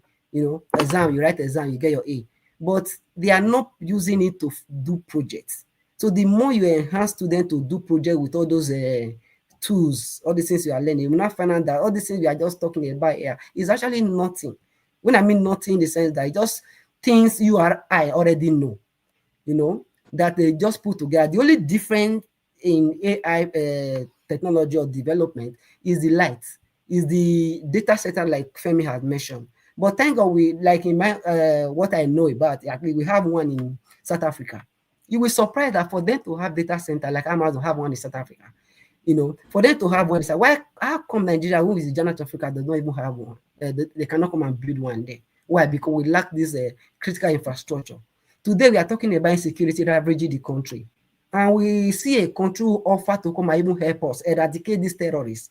Some of them say they are coming to invade us, and I don't understand. You and I, well, okay, fine. If you want to build data center now, you need to go to maybe Sambisa Forest to build that kind of data center. Why? We have sunlight. They can convert those sun to all those energy that can help power our computers over there, But now, because our politics, because maybe in your next program or next Saturday or wherever, you see some person coming up with fascism, communism, all those season and all that. They will not allow us to innovate with their whatever talk. So the point I'm trying to make in essence is that we should try as much as we can to remove all these issue we are having. We should first of all fight all this insurgency, give a life to individual. In short, in addition to all these things, we also need to democratize our educational system, in the sense that it's not only when you go to university that you are educated. You can be in your home. You and I, we are talking now easily without any breakage of internet or whatever. Why? Because we have constant, internet is cheap, whether you can afford to pay for it. If you can make that one available for Nigeria, a market woman can get education. It's not only when you go to university to go and get that so-called degree that you know that you are educated. I getting it. So you can learn something on YouTube and help innovate our society. Please, whether you like it or not, AI it will help to automate some of those things that are difficult for us to do today. And there are also some critical risks regarding it, maybe when we have for government regulations. And we talk about data using AI to train. If those data are skewed, it will be a problem when decisions are made. So in other words, when you get involved, I get involved, the blacks and the white, everybody come together to build this AI system. It will help everybody. But if you shy away from it because you feel that you are in Africa, you've not had light yet, you've not gotten this one yet. When decision you are using AI to make that decision, it will affect you, because you go to airport every day, you use what you call the facial recognition. You go to a market to buy something, recommendation, many things like that. Everything, it will work against you if you did not come and bring enough data. A good example, what people are facing in Africa today is this issue with I forget the diseases whereby women in Nigeria are actually, in Africa in general, are facing, especially for all those pregnant women or postpartum, as the case may be, And this thing, they find out that there are issues majorly in Africa. So what they have to do, they have to come up with data. There is not enough data coming in from the Africa region to be able to train this AI model that can also help in this healthcare and all of that. Many to talk about regarding this area, but more importantly, we need to beg the government to give Nigerians light. One, they need to give them internet. then they need to eradicate this issue of insecurity so that people can afford to do their daily living. You know, that is all I have to say. There is nothing more, but more importantly, that the West, they are not coming for your resources. I know why I'm saying all of this. They are not coming for your resources. They are only coming to help you. If you don't want them to come and help you, you are your own will. They will all die in this insecurity. Thank you so much. The West are not coming for your resources. By the way, America is the biggest oil producer in the world right now. So I don't know Apart from why that, people KJ, think that. just a minute. Let me add to this because some persons are always on this panel saying they are coming for resources. A good example is you and I. Most of us we live in the West. Go and calculate the number of Nigerians living in America, for instance. We are in hundreds of thousands. Every day, maybe let's assume we make 50,000, 100,000, 200,000, or $300,000 per annum. Half of that money goes to Nigeria. Are you getting it? Because America gave us enable environment, we work, we send money back home. Imagine we don't have that enable environment in the UK and many other places. Then we are still crying. In fact, the diaspora remittance was almost the same thing or more than that the which you were earning from oil. Can Uh, imagine. yes, and that's why because of that publication, I think the American government now saying come next year they're going to tax what we'll be sending. So you see, we cannot eat our cake and have it back, But I don't want to go into that because I probably talk much later. Professor, your time, sir.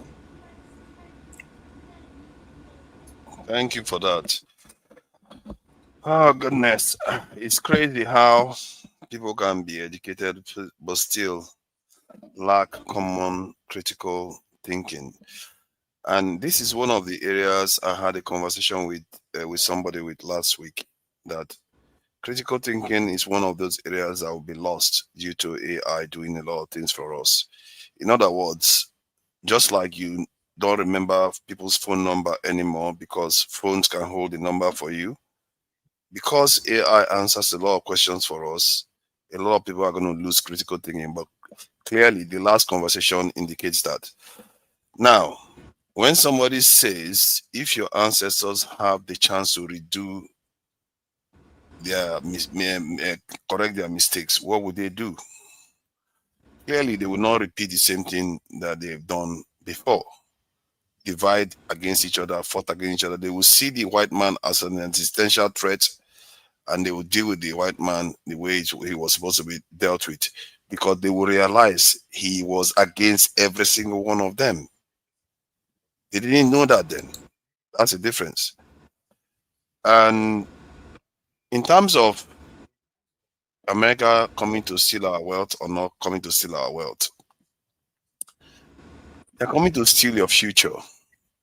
It doesn't matter whether it's wealth or not, whatever way you think about it, they're taking your future away because they see you as a threat. The son and the child of a king that lives like a slave. Until they take your inheritance completely for themselves, they are not done. They've done that to the Native Americans already. And this is something that has been going on for thousands of years. So I'm not going to go into that. We know America confessed to sponsoring Boko Haram, but at the same time, they are going to come and save us. Do you know the kind of mental gymnastics you have to do to arrive at that conclusion? You know.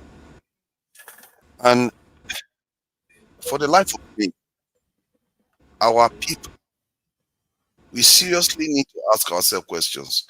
We saw what happened in Sudan, where terrorists were enabled to completely fracture a nation.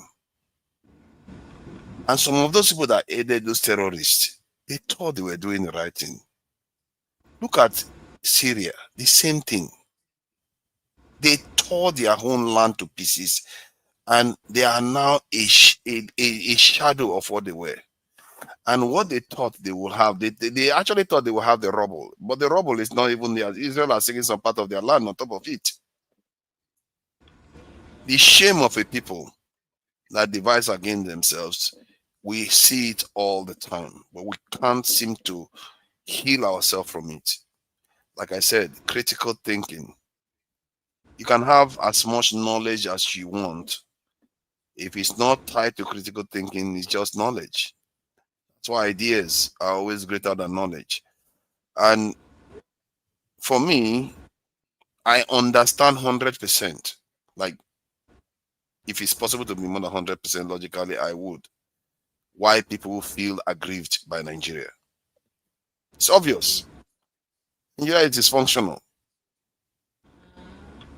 But does that lead to the conclusion that we invite the people that destroyed our kingdoms, buried our forefathers, still have their bloods flowing through their streets and their wealth, even our brains, including mine, working for them? They are doing what they are supposed to do for their own people. What are you doing for your people than to invite destruction? I don't blame them. It's not they are doing exactly their duty to their sacred, God-given duty to their people. What is our own sacred God duty to our own people? What are we doing? People that funded the terrorists, you invite them to come. The people that destroyed your own ancestors, you invite them to come and save you. How about, they are men like you, they are men. I always wonder why our women put up with us. Because so far, as men, we are proven to be the least effective around the world. Even, I've said it before, an Asian man, some of them are short as 4 foot, 5 foot here. They have performed better than us. They are far more logical than us.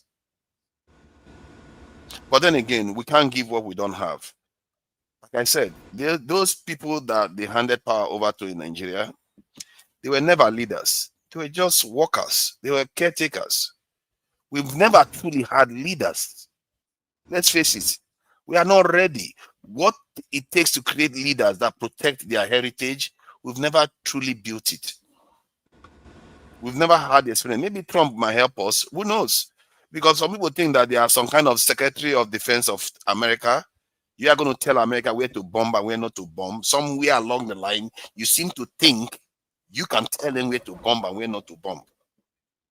I don't know where people got that idea.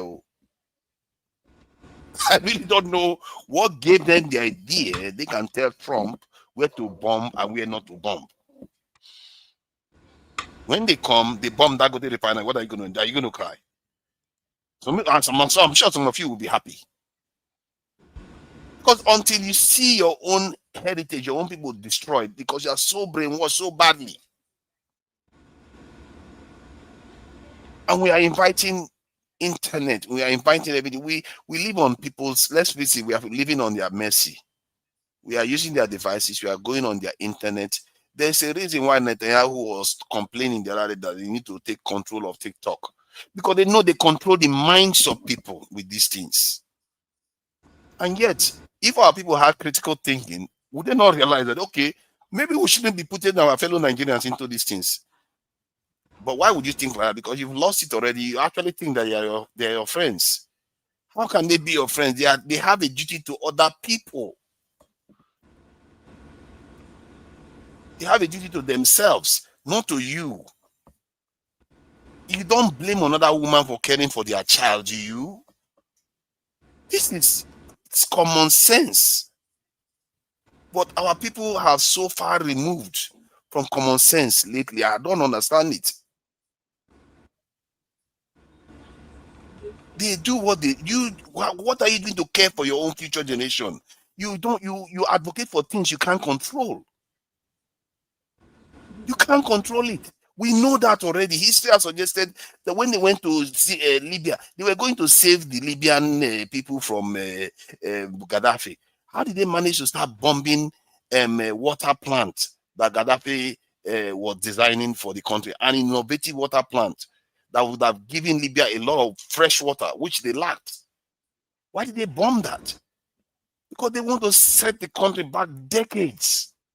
In other words, steal their future away from them until they come back for the rest. We truly need to have that common sense thing. It sounds hard. That's why I put it simply. Think about what your forefathers would do if they had the chance to redo it again. These forefathers are not this, their blood flows in our veins. The further you deviate from their thoughts, the further you are walking into the wilderness, and you don't have a future, and I can assure you, you will not. Thank you.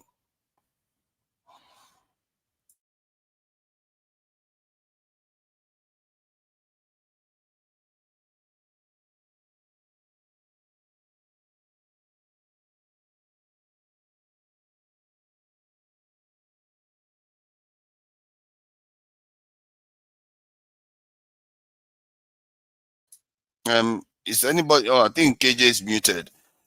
Okay. Can anybody hear me in the chat? And OT, can you hear me? I can hear you. Yeah. All right. So, have you had your say? You've had your say, haven't you? I have, yes. Okay. I'm not exactly going to close the show for OT, KJ, so I will let him come back here. We can't hear you. So who is saying they cannot hear me? Setika, you are a troublemaker. You probably can hear me. You know, Setika is just a troublemaker. You were saying you can hear me. Yes, you could. So I guess I'll just keep here until KJ returns. Yeah, this whole episode, you know, I just feel like in time, when all this is settled, I hope it settles. Nigerians would have learned one thing. The idea that we don't have potential enemy. At least I've been saying it before, where we were like, nobody's going to come and attack us. That one would have been ruled out.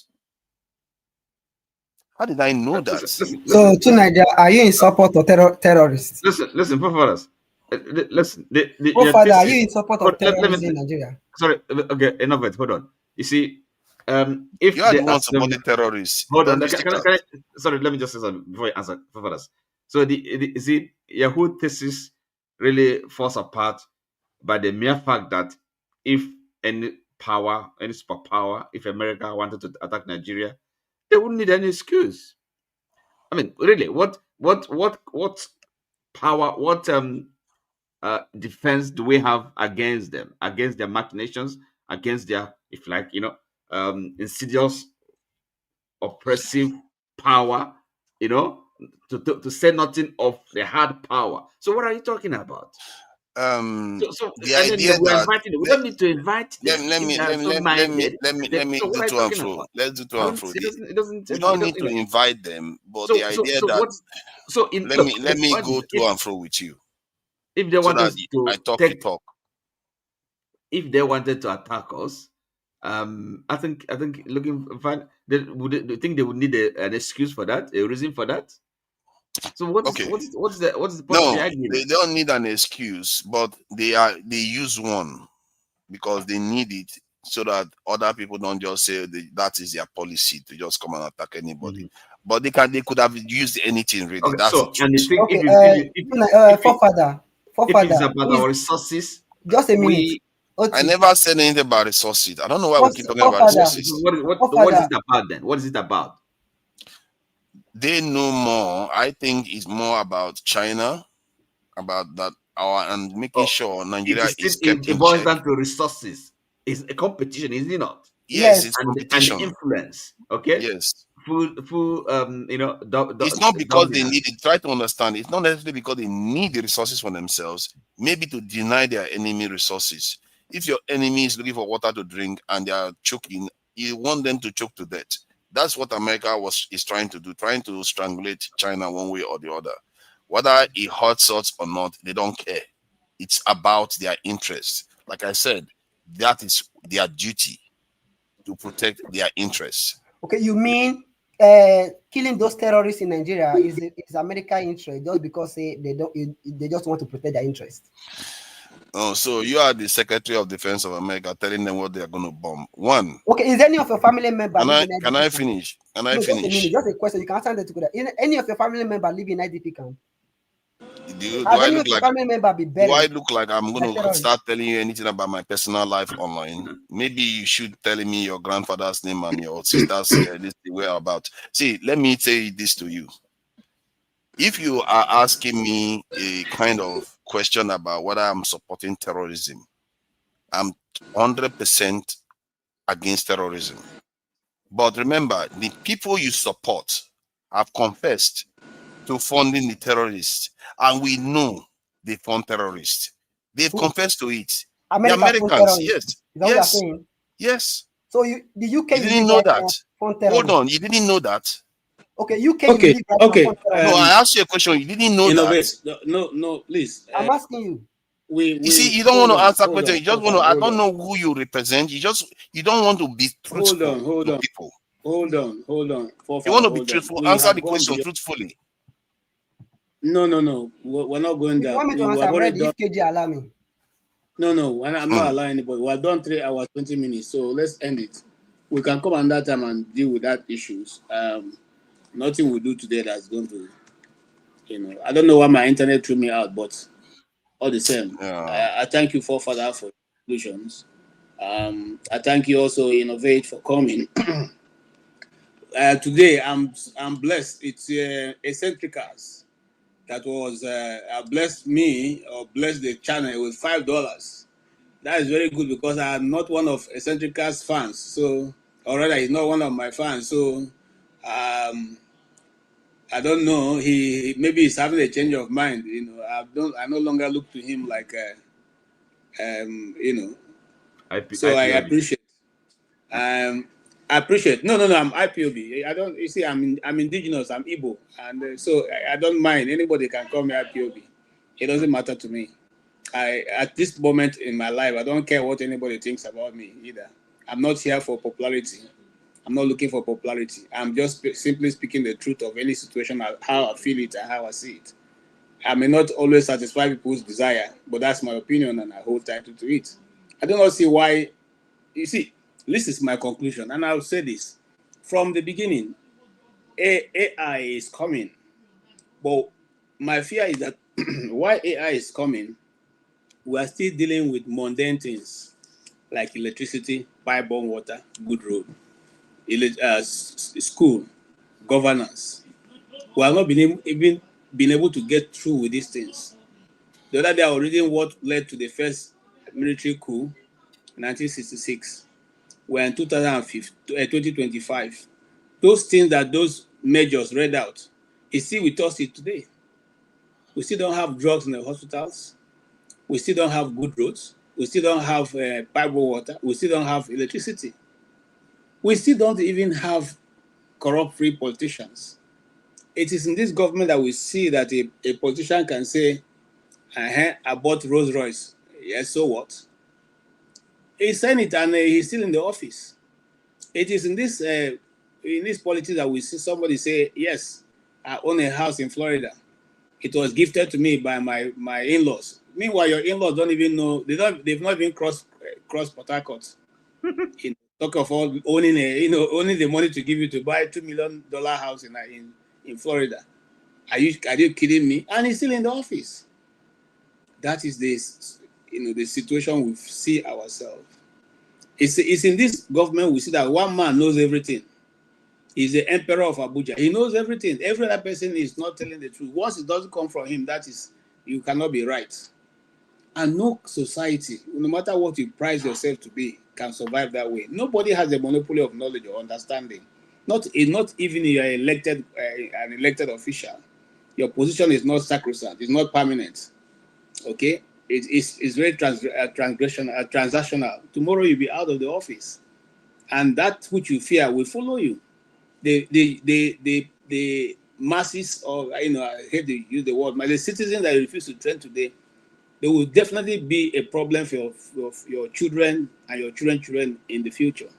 If you doubt me, ask the leaders of the North, and they will tell you that.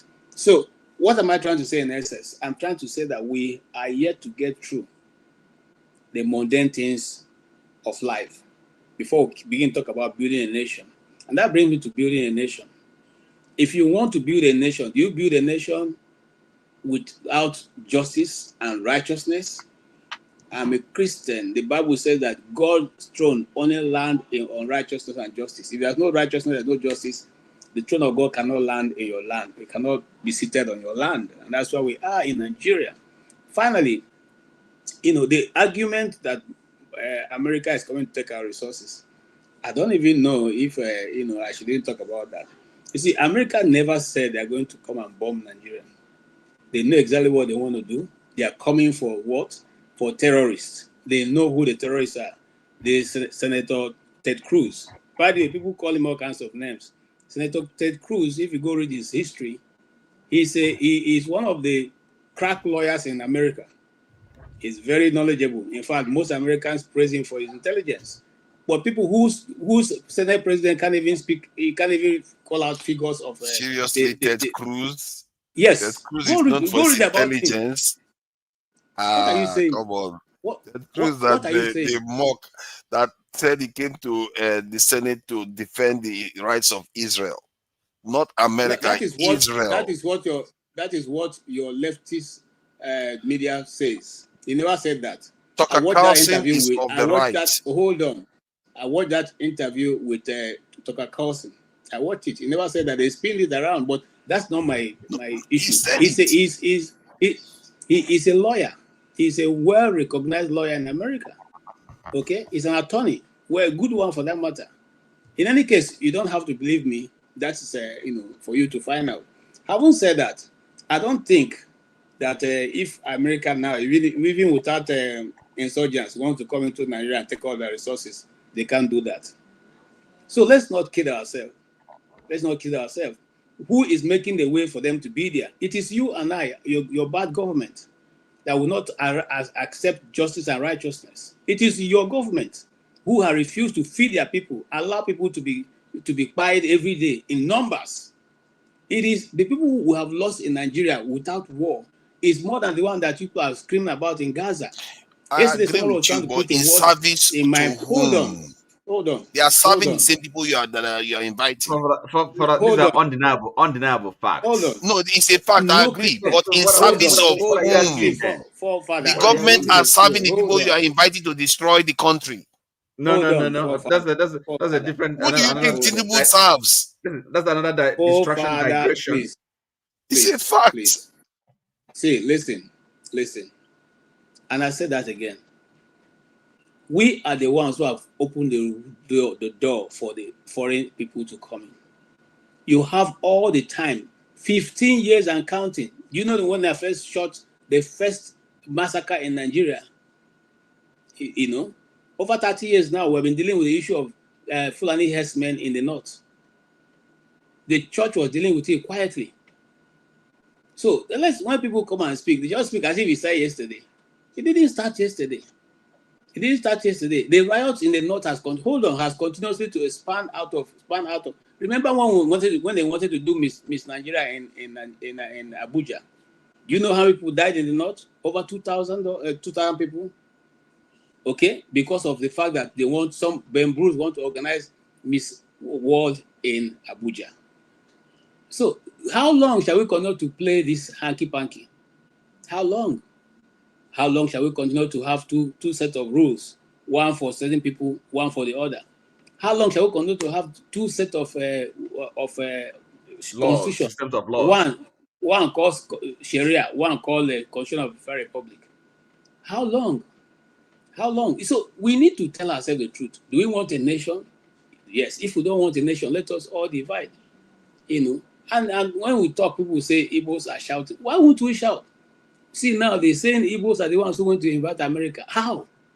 But now the whole media in Nigeria now is calling IPOB and calling the Igbos in America who went to meet Donald Trump to invite Donald Trump. You forget that your president, the late Buhari, and the present one went to White House to have meeting with John Kerry.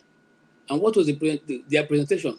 They were Christian massacre in Nigeria that Jonathan is not taking care of. The pictures are there, the videos are there. Unfortunately, some people don't want to tell themselves the truth. Okay? So, but now it has gone around the circle. Were they right to do that? Were they right to do that under That's not a Jonathan? question. That's not a question. It doesn't It's matter. a They submitted question. a If they letter. were not right, It's so not, you saying it's listen. wrong, is it not wrong to do it now again? You see, No, what I no, don't like. you don't answer simple questions. Were they right to do it then? No. You are the one. No, that's not a reason, because you are gaslighting here, and I don't take that. The No, question not we are talking gaslighting. about is, If they are not right, then what makes you think it's right now? No, that's not what I'm talking about. I'm not talking about right. I'm talking about who they said is the one that went to White House to invite them over. That's what I'm talking about. I don't want to miss my point, because you guys do that and take away the point. The point is that it's not the Igbos that went to White House. The people who went to White House. I have photos of Lai Mohammed reading out the same thing. Lai Mohammed as the Minister of Information, saying that Christian genocide going on in Nigeria. You people think these things are not there on the internet. Okay? And so if of course I don't want to go to the little lady who was shouting about and saying Igbos are not important. If the Igbos are the problem of Nigeria, let them go. What is the problem? It was so difficult. Let the people go. You say they are evil. Let them go with their evil. You say they are not useful. Let them go with and go and kill themselves, since they are looking for how to kill themselves. Why are you defending them? Why are you defending them from killing themselves? So that's the contradictions in Nigeria. Then if we say we want to live as one, let us meet. Let us draw a line that will be good for the thief man, for the Idoma man, for the Agatu, for the Igede, for the Tolo, for the Angas, the Juro, the Biron, the Jukum. Let's draw a line that everybody be represented, clan by clan or tribe by tribe, or whichever way we decide. What makes you think that after that one they were not going to ask for more? Why are you thinking of that? Hold on, forefather. Why are you going ahead? Because the moment you finish that meeting, some other person will ask for more. That's why Femi is correct. You have to build while you do those things. You can't just stop and say, let's have conversation after conversation after conversation. Build on faulty foundation. Is that what you mean? No foundation is perfect. America is not perfect. That's an argument. No, yeah. More than 50% of Republicans want to secede. Do you know that? No, do you know that more than 50% of Republicans want to secede? No country is. That's not correct. You want me to show you the poll? No, more than 50% of Republicans want to secede from America today. Hold on. The people who voted Donald Trump into government, they are who? They want to secede. When did they say that? I'm telling you, more than 50% of Republicans want to secede. Okay, at least. Okay, sir. Large amount of them want to secede. There's not arguing with forefathers. It's just look at that! Look at that! Mr. Oti, the logic man doesn't want to logic. It's about logic. It's not. It's experience. You know, it's a fact. It's honesty, sincerity. Seriously, if you don't honesty, have it, we're wasting our time. You are inviting the founder of terrorism to come and attack you. Thank you so much. Good night, everyone. Have a nice week. Have a good night. And that brings me to Mr. again, forefather. Forefather, I don't want to get into any arguments. I see Mr. Loco behind. I don't also want to get into that argument. I simply just want to round up, and that will be the end of it. And what's the end of it? Loco just look like an argument. Loco is very funny. Sorry about that. Which way we want to go? If we want to build a nation, we build on equity, justice, and righteousness. If we don't want to build a nation, let us scatter it. There is no need for every day we are looking for who to accuse, who to blame, who to say did this, who to say didn't do that. Majority of which is even false. So if we have come to a position where Nigeria is now a place where every day we'll count numbers of people, 35, 32, 35, 32. Okay, since the last time that Donald Trump made his announcement, you don't want to know how many people have gone, the other way. But that is not the issue. The issue is that every nation on earth that wants to make a difference always draw first and foremost. Look for the points where there is issues and deal with it. For so long, people have been saying, we are not satisfied with this contraction. Let us discuss it. You don't want to discuss it. You don't want to discuss it. So if the people don't matter, then why are you having them a part of your nation? So I don't know. Please, Mr. Loco, much as I respect you, I think you should accord me the same thing, please. At least, much as I respect you, accord me the same thing. I read theater as my first degree. I can be very insultive. I just want you to know that. But I give you that respect again. All right. Having said that, for that, thank you so much. And that brings the show to a close. Remember that next week, Sunday, we will be here with Reverend Ezekiel. And we'll be also taking it from there when we finish the first interview and looking at, he is on ground. So he has a full data of what's happening in the northern area of Nigeria. He will tell us, we'll just what Forefather is asking, whether it is, hyperbole that the people have been playing, or it is reality that's on ground. We'll find out from him on Sunday. He is on ground. His videos are all around. You all can check him out and find out. So when you come prepared. Although I want to put a caveat, who may not entertain some people who make nasty comments. Next Sunday will not be the day for it, because you don't play with people's pain. Somebody who has buried over 2,000 people, you don't want to play with people's pain. So if you come next week Sunday and you put up an attitude, rest assured we will ban you from this channel. I can tell you that much. But you hold on. Are you trying to say that people that question, let's say they ask for evidence of his assertions? No, that's not what I'm talking about. I'm talking about those people who come with nasty attitude to come and say, you don't know what they're talking about. I would not have tolerate that. I think the channel has become a bit too loose. So anybody can come and throw any this and walk away. It shouldn't be so. It's a free channel. Much as it's free, you don't also have to come and bring your idiosyncrasies to us. Deal with it by yourself. It's not a place where we're not here. It's not a party. We're not catching people out of their party here. Okay? If you're not being wait and win yourself somewhere before coming here. You people on this channel, I go to. One day I just said to go to one of the channels, and I see people here who come here and they shout for their right. They want to talk, even talk over. They don't talk over those people who are moderating. The moderators tell them to shut up, and they keep quiet. They keep quiet. But when you come to this place, you feel you can shout down on the person who's moderating and just decide it must be you who will say, and even when what you're discussing is not the topic we are dealing with. You bring your own topic, you discuss it. Okay, so we want everyone to have your say. But then at the same time, you should be able to control your mind. Yourself, you're an adult. You think using assertive language on somebody makes you a better speaker? You think, talking down on people makes you a better speaker? Are you telling somebody, I know you are slow I think you are too slow, I think you are slow. It makes you better than the person. And just like the lady said yesterday, which I took a lot, you see, intelligence is not measured by what you say here. So why, for crying out loud, don't you know where New York Times is to go and give them an interview? Let them take you. Since you are so intelligent and you want to expand that, pay them and speak on CNN. But anyway, I don't want to, overburden you guys. I'm just simply saying, when you are coming, it's a public forum. It's a public space. Maintain yourself. Make we also maintain ourselves. If you reach time when you won't be saying you want to insult people, find your level and leave. If what you're discussing is not interesting to you, go to somewhere else. If you don't even like my face at all, you switch off. You don't have to be here. Okay? And then if I decide to discuss IPOB, Nnamdi Kanu, it is my prerogative. If you don't want to hear it, go somewhere else. I cannot come and tell you, if you're a thief man, you're discussing about the thief issue, I come and tell you why you're always discussing about thief issue. What you should be discussing? Igbo issue.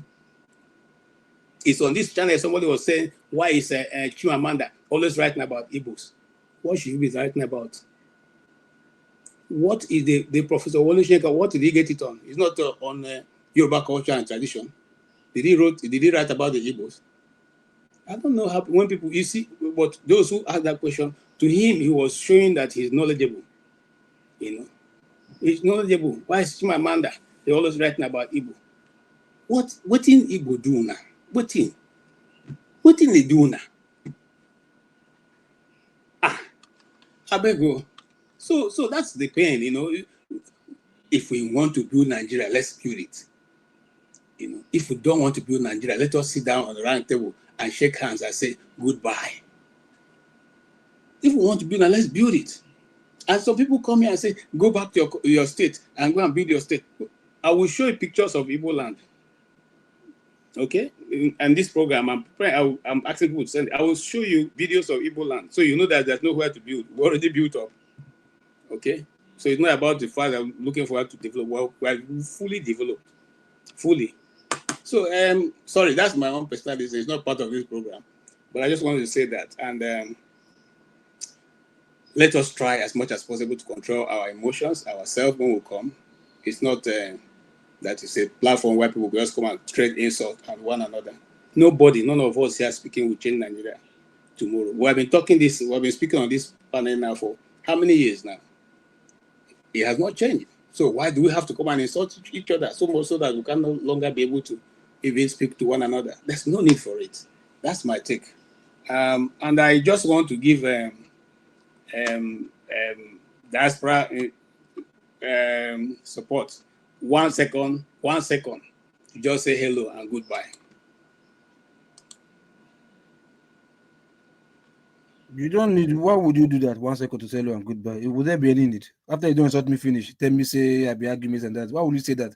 Somebody that's not even on the show, you make negative comments. Then you want me to insult you. Mama, keep quiet. Now, so you did behave. But I didn't insult you. You did. Why would I do that? I'm not in the show. I'm not in the. I just in the panel. Sorry, logo. I cannot bring you. We're almost closing this and that. Case closed. Dead. Why making statements? But today, beg, no, not getting it. No.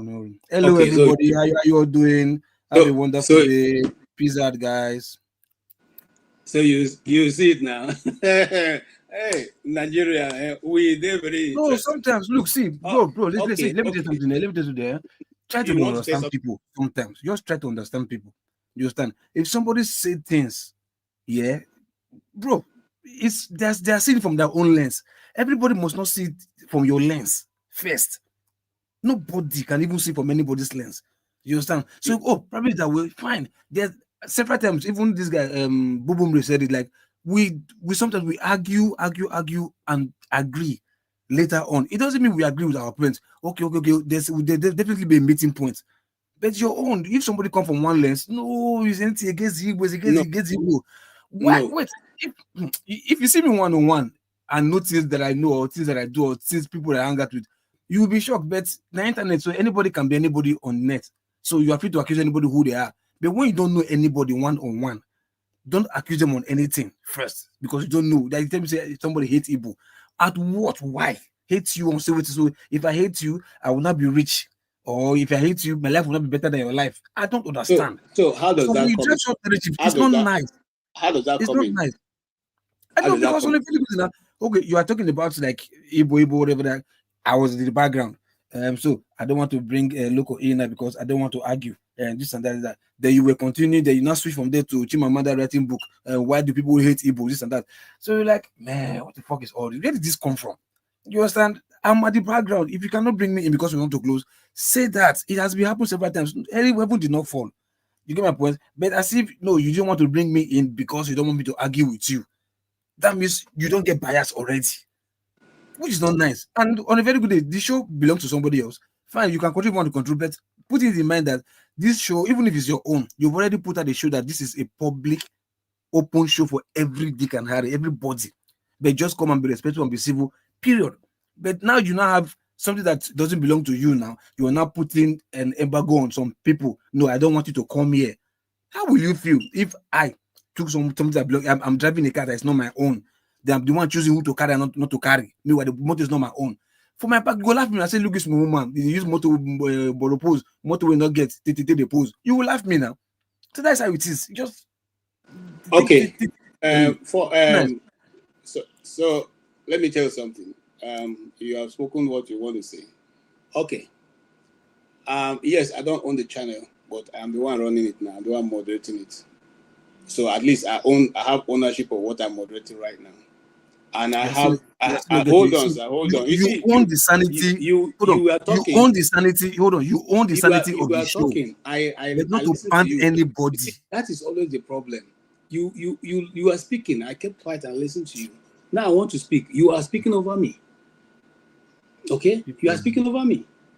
And you are making it look as if what I'm saying is not correct. But however you see it, it's your prerogative. Like you said, we all can always agree. And I don't know anybody who can come to this channel and say, I have told you to agree with what I'm saying. I said those opinions are mine and I own them. And I will canvass it whether the people like it or not. It's simple. Okay? You see, because people always find a way of blaming you for something. It's okay. And like I said, I mean, when I'm sitting here, Rudolph owns the channel, yes. But when I'm sitting here, I'm not Rudolph. I'm KJ. Okay? And when I'm sitting here, I'm not Rudolph, I'm KJ.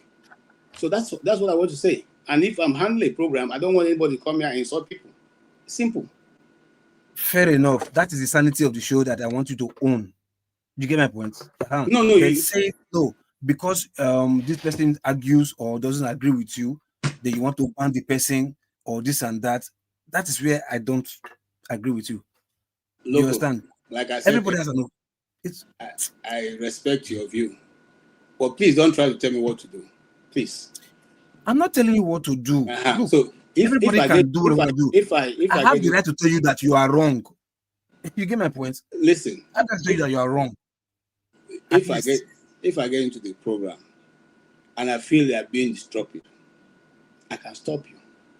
I can also decide that whenever I'm having my program, if you come, I will not let you in. No, you can't decide that. That's what you're I can decide it, and I'm telling you that. You see, I do that. If you push me, you know, you go surprise with that. No, see. Oh, you didn't make one mistake. Eh? All right, good night. Having said that, I want to conclude this way by saying, you know what? This channel is open to everybody. But when you are coming, like I said earlier, leave your idiosyncrasies, as I want to say, put it. Leave that behind.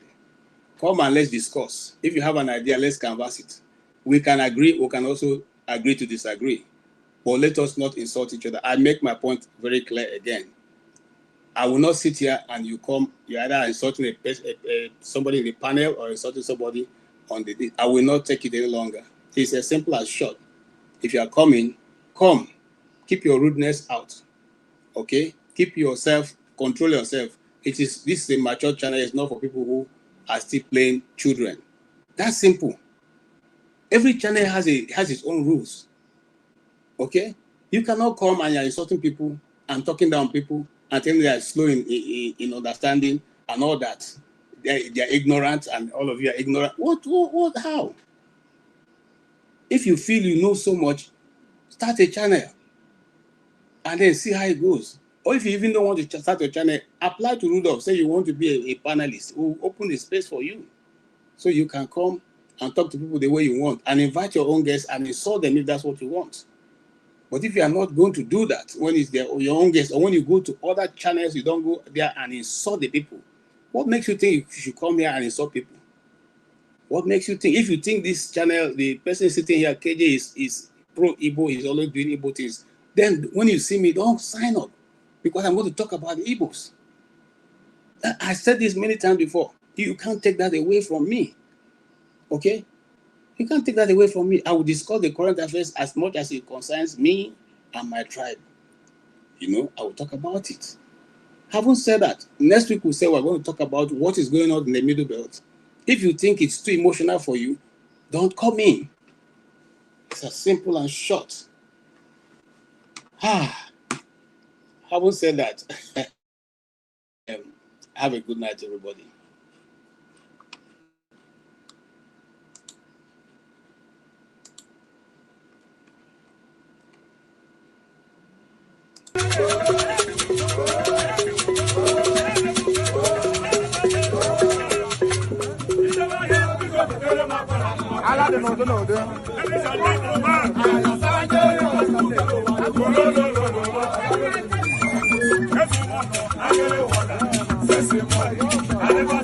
I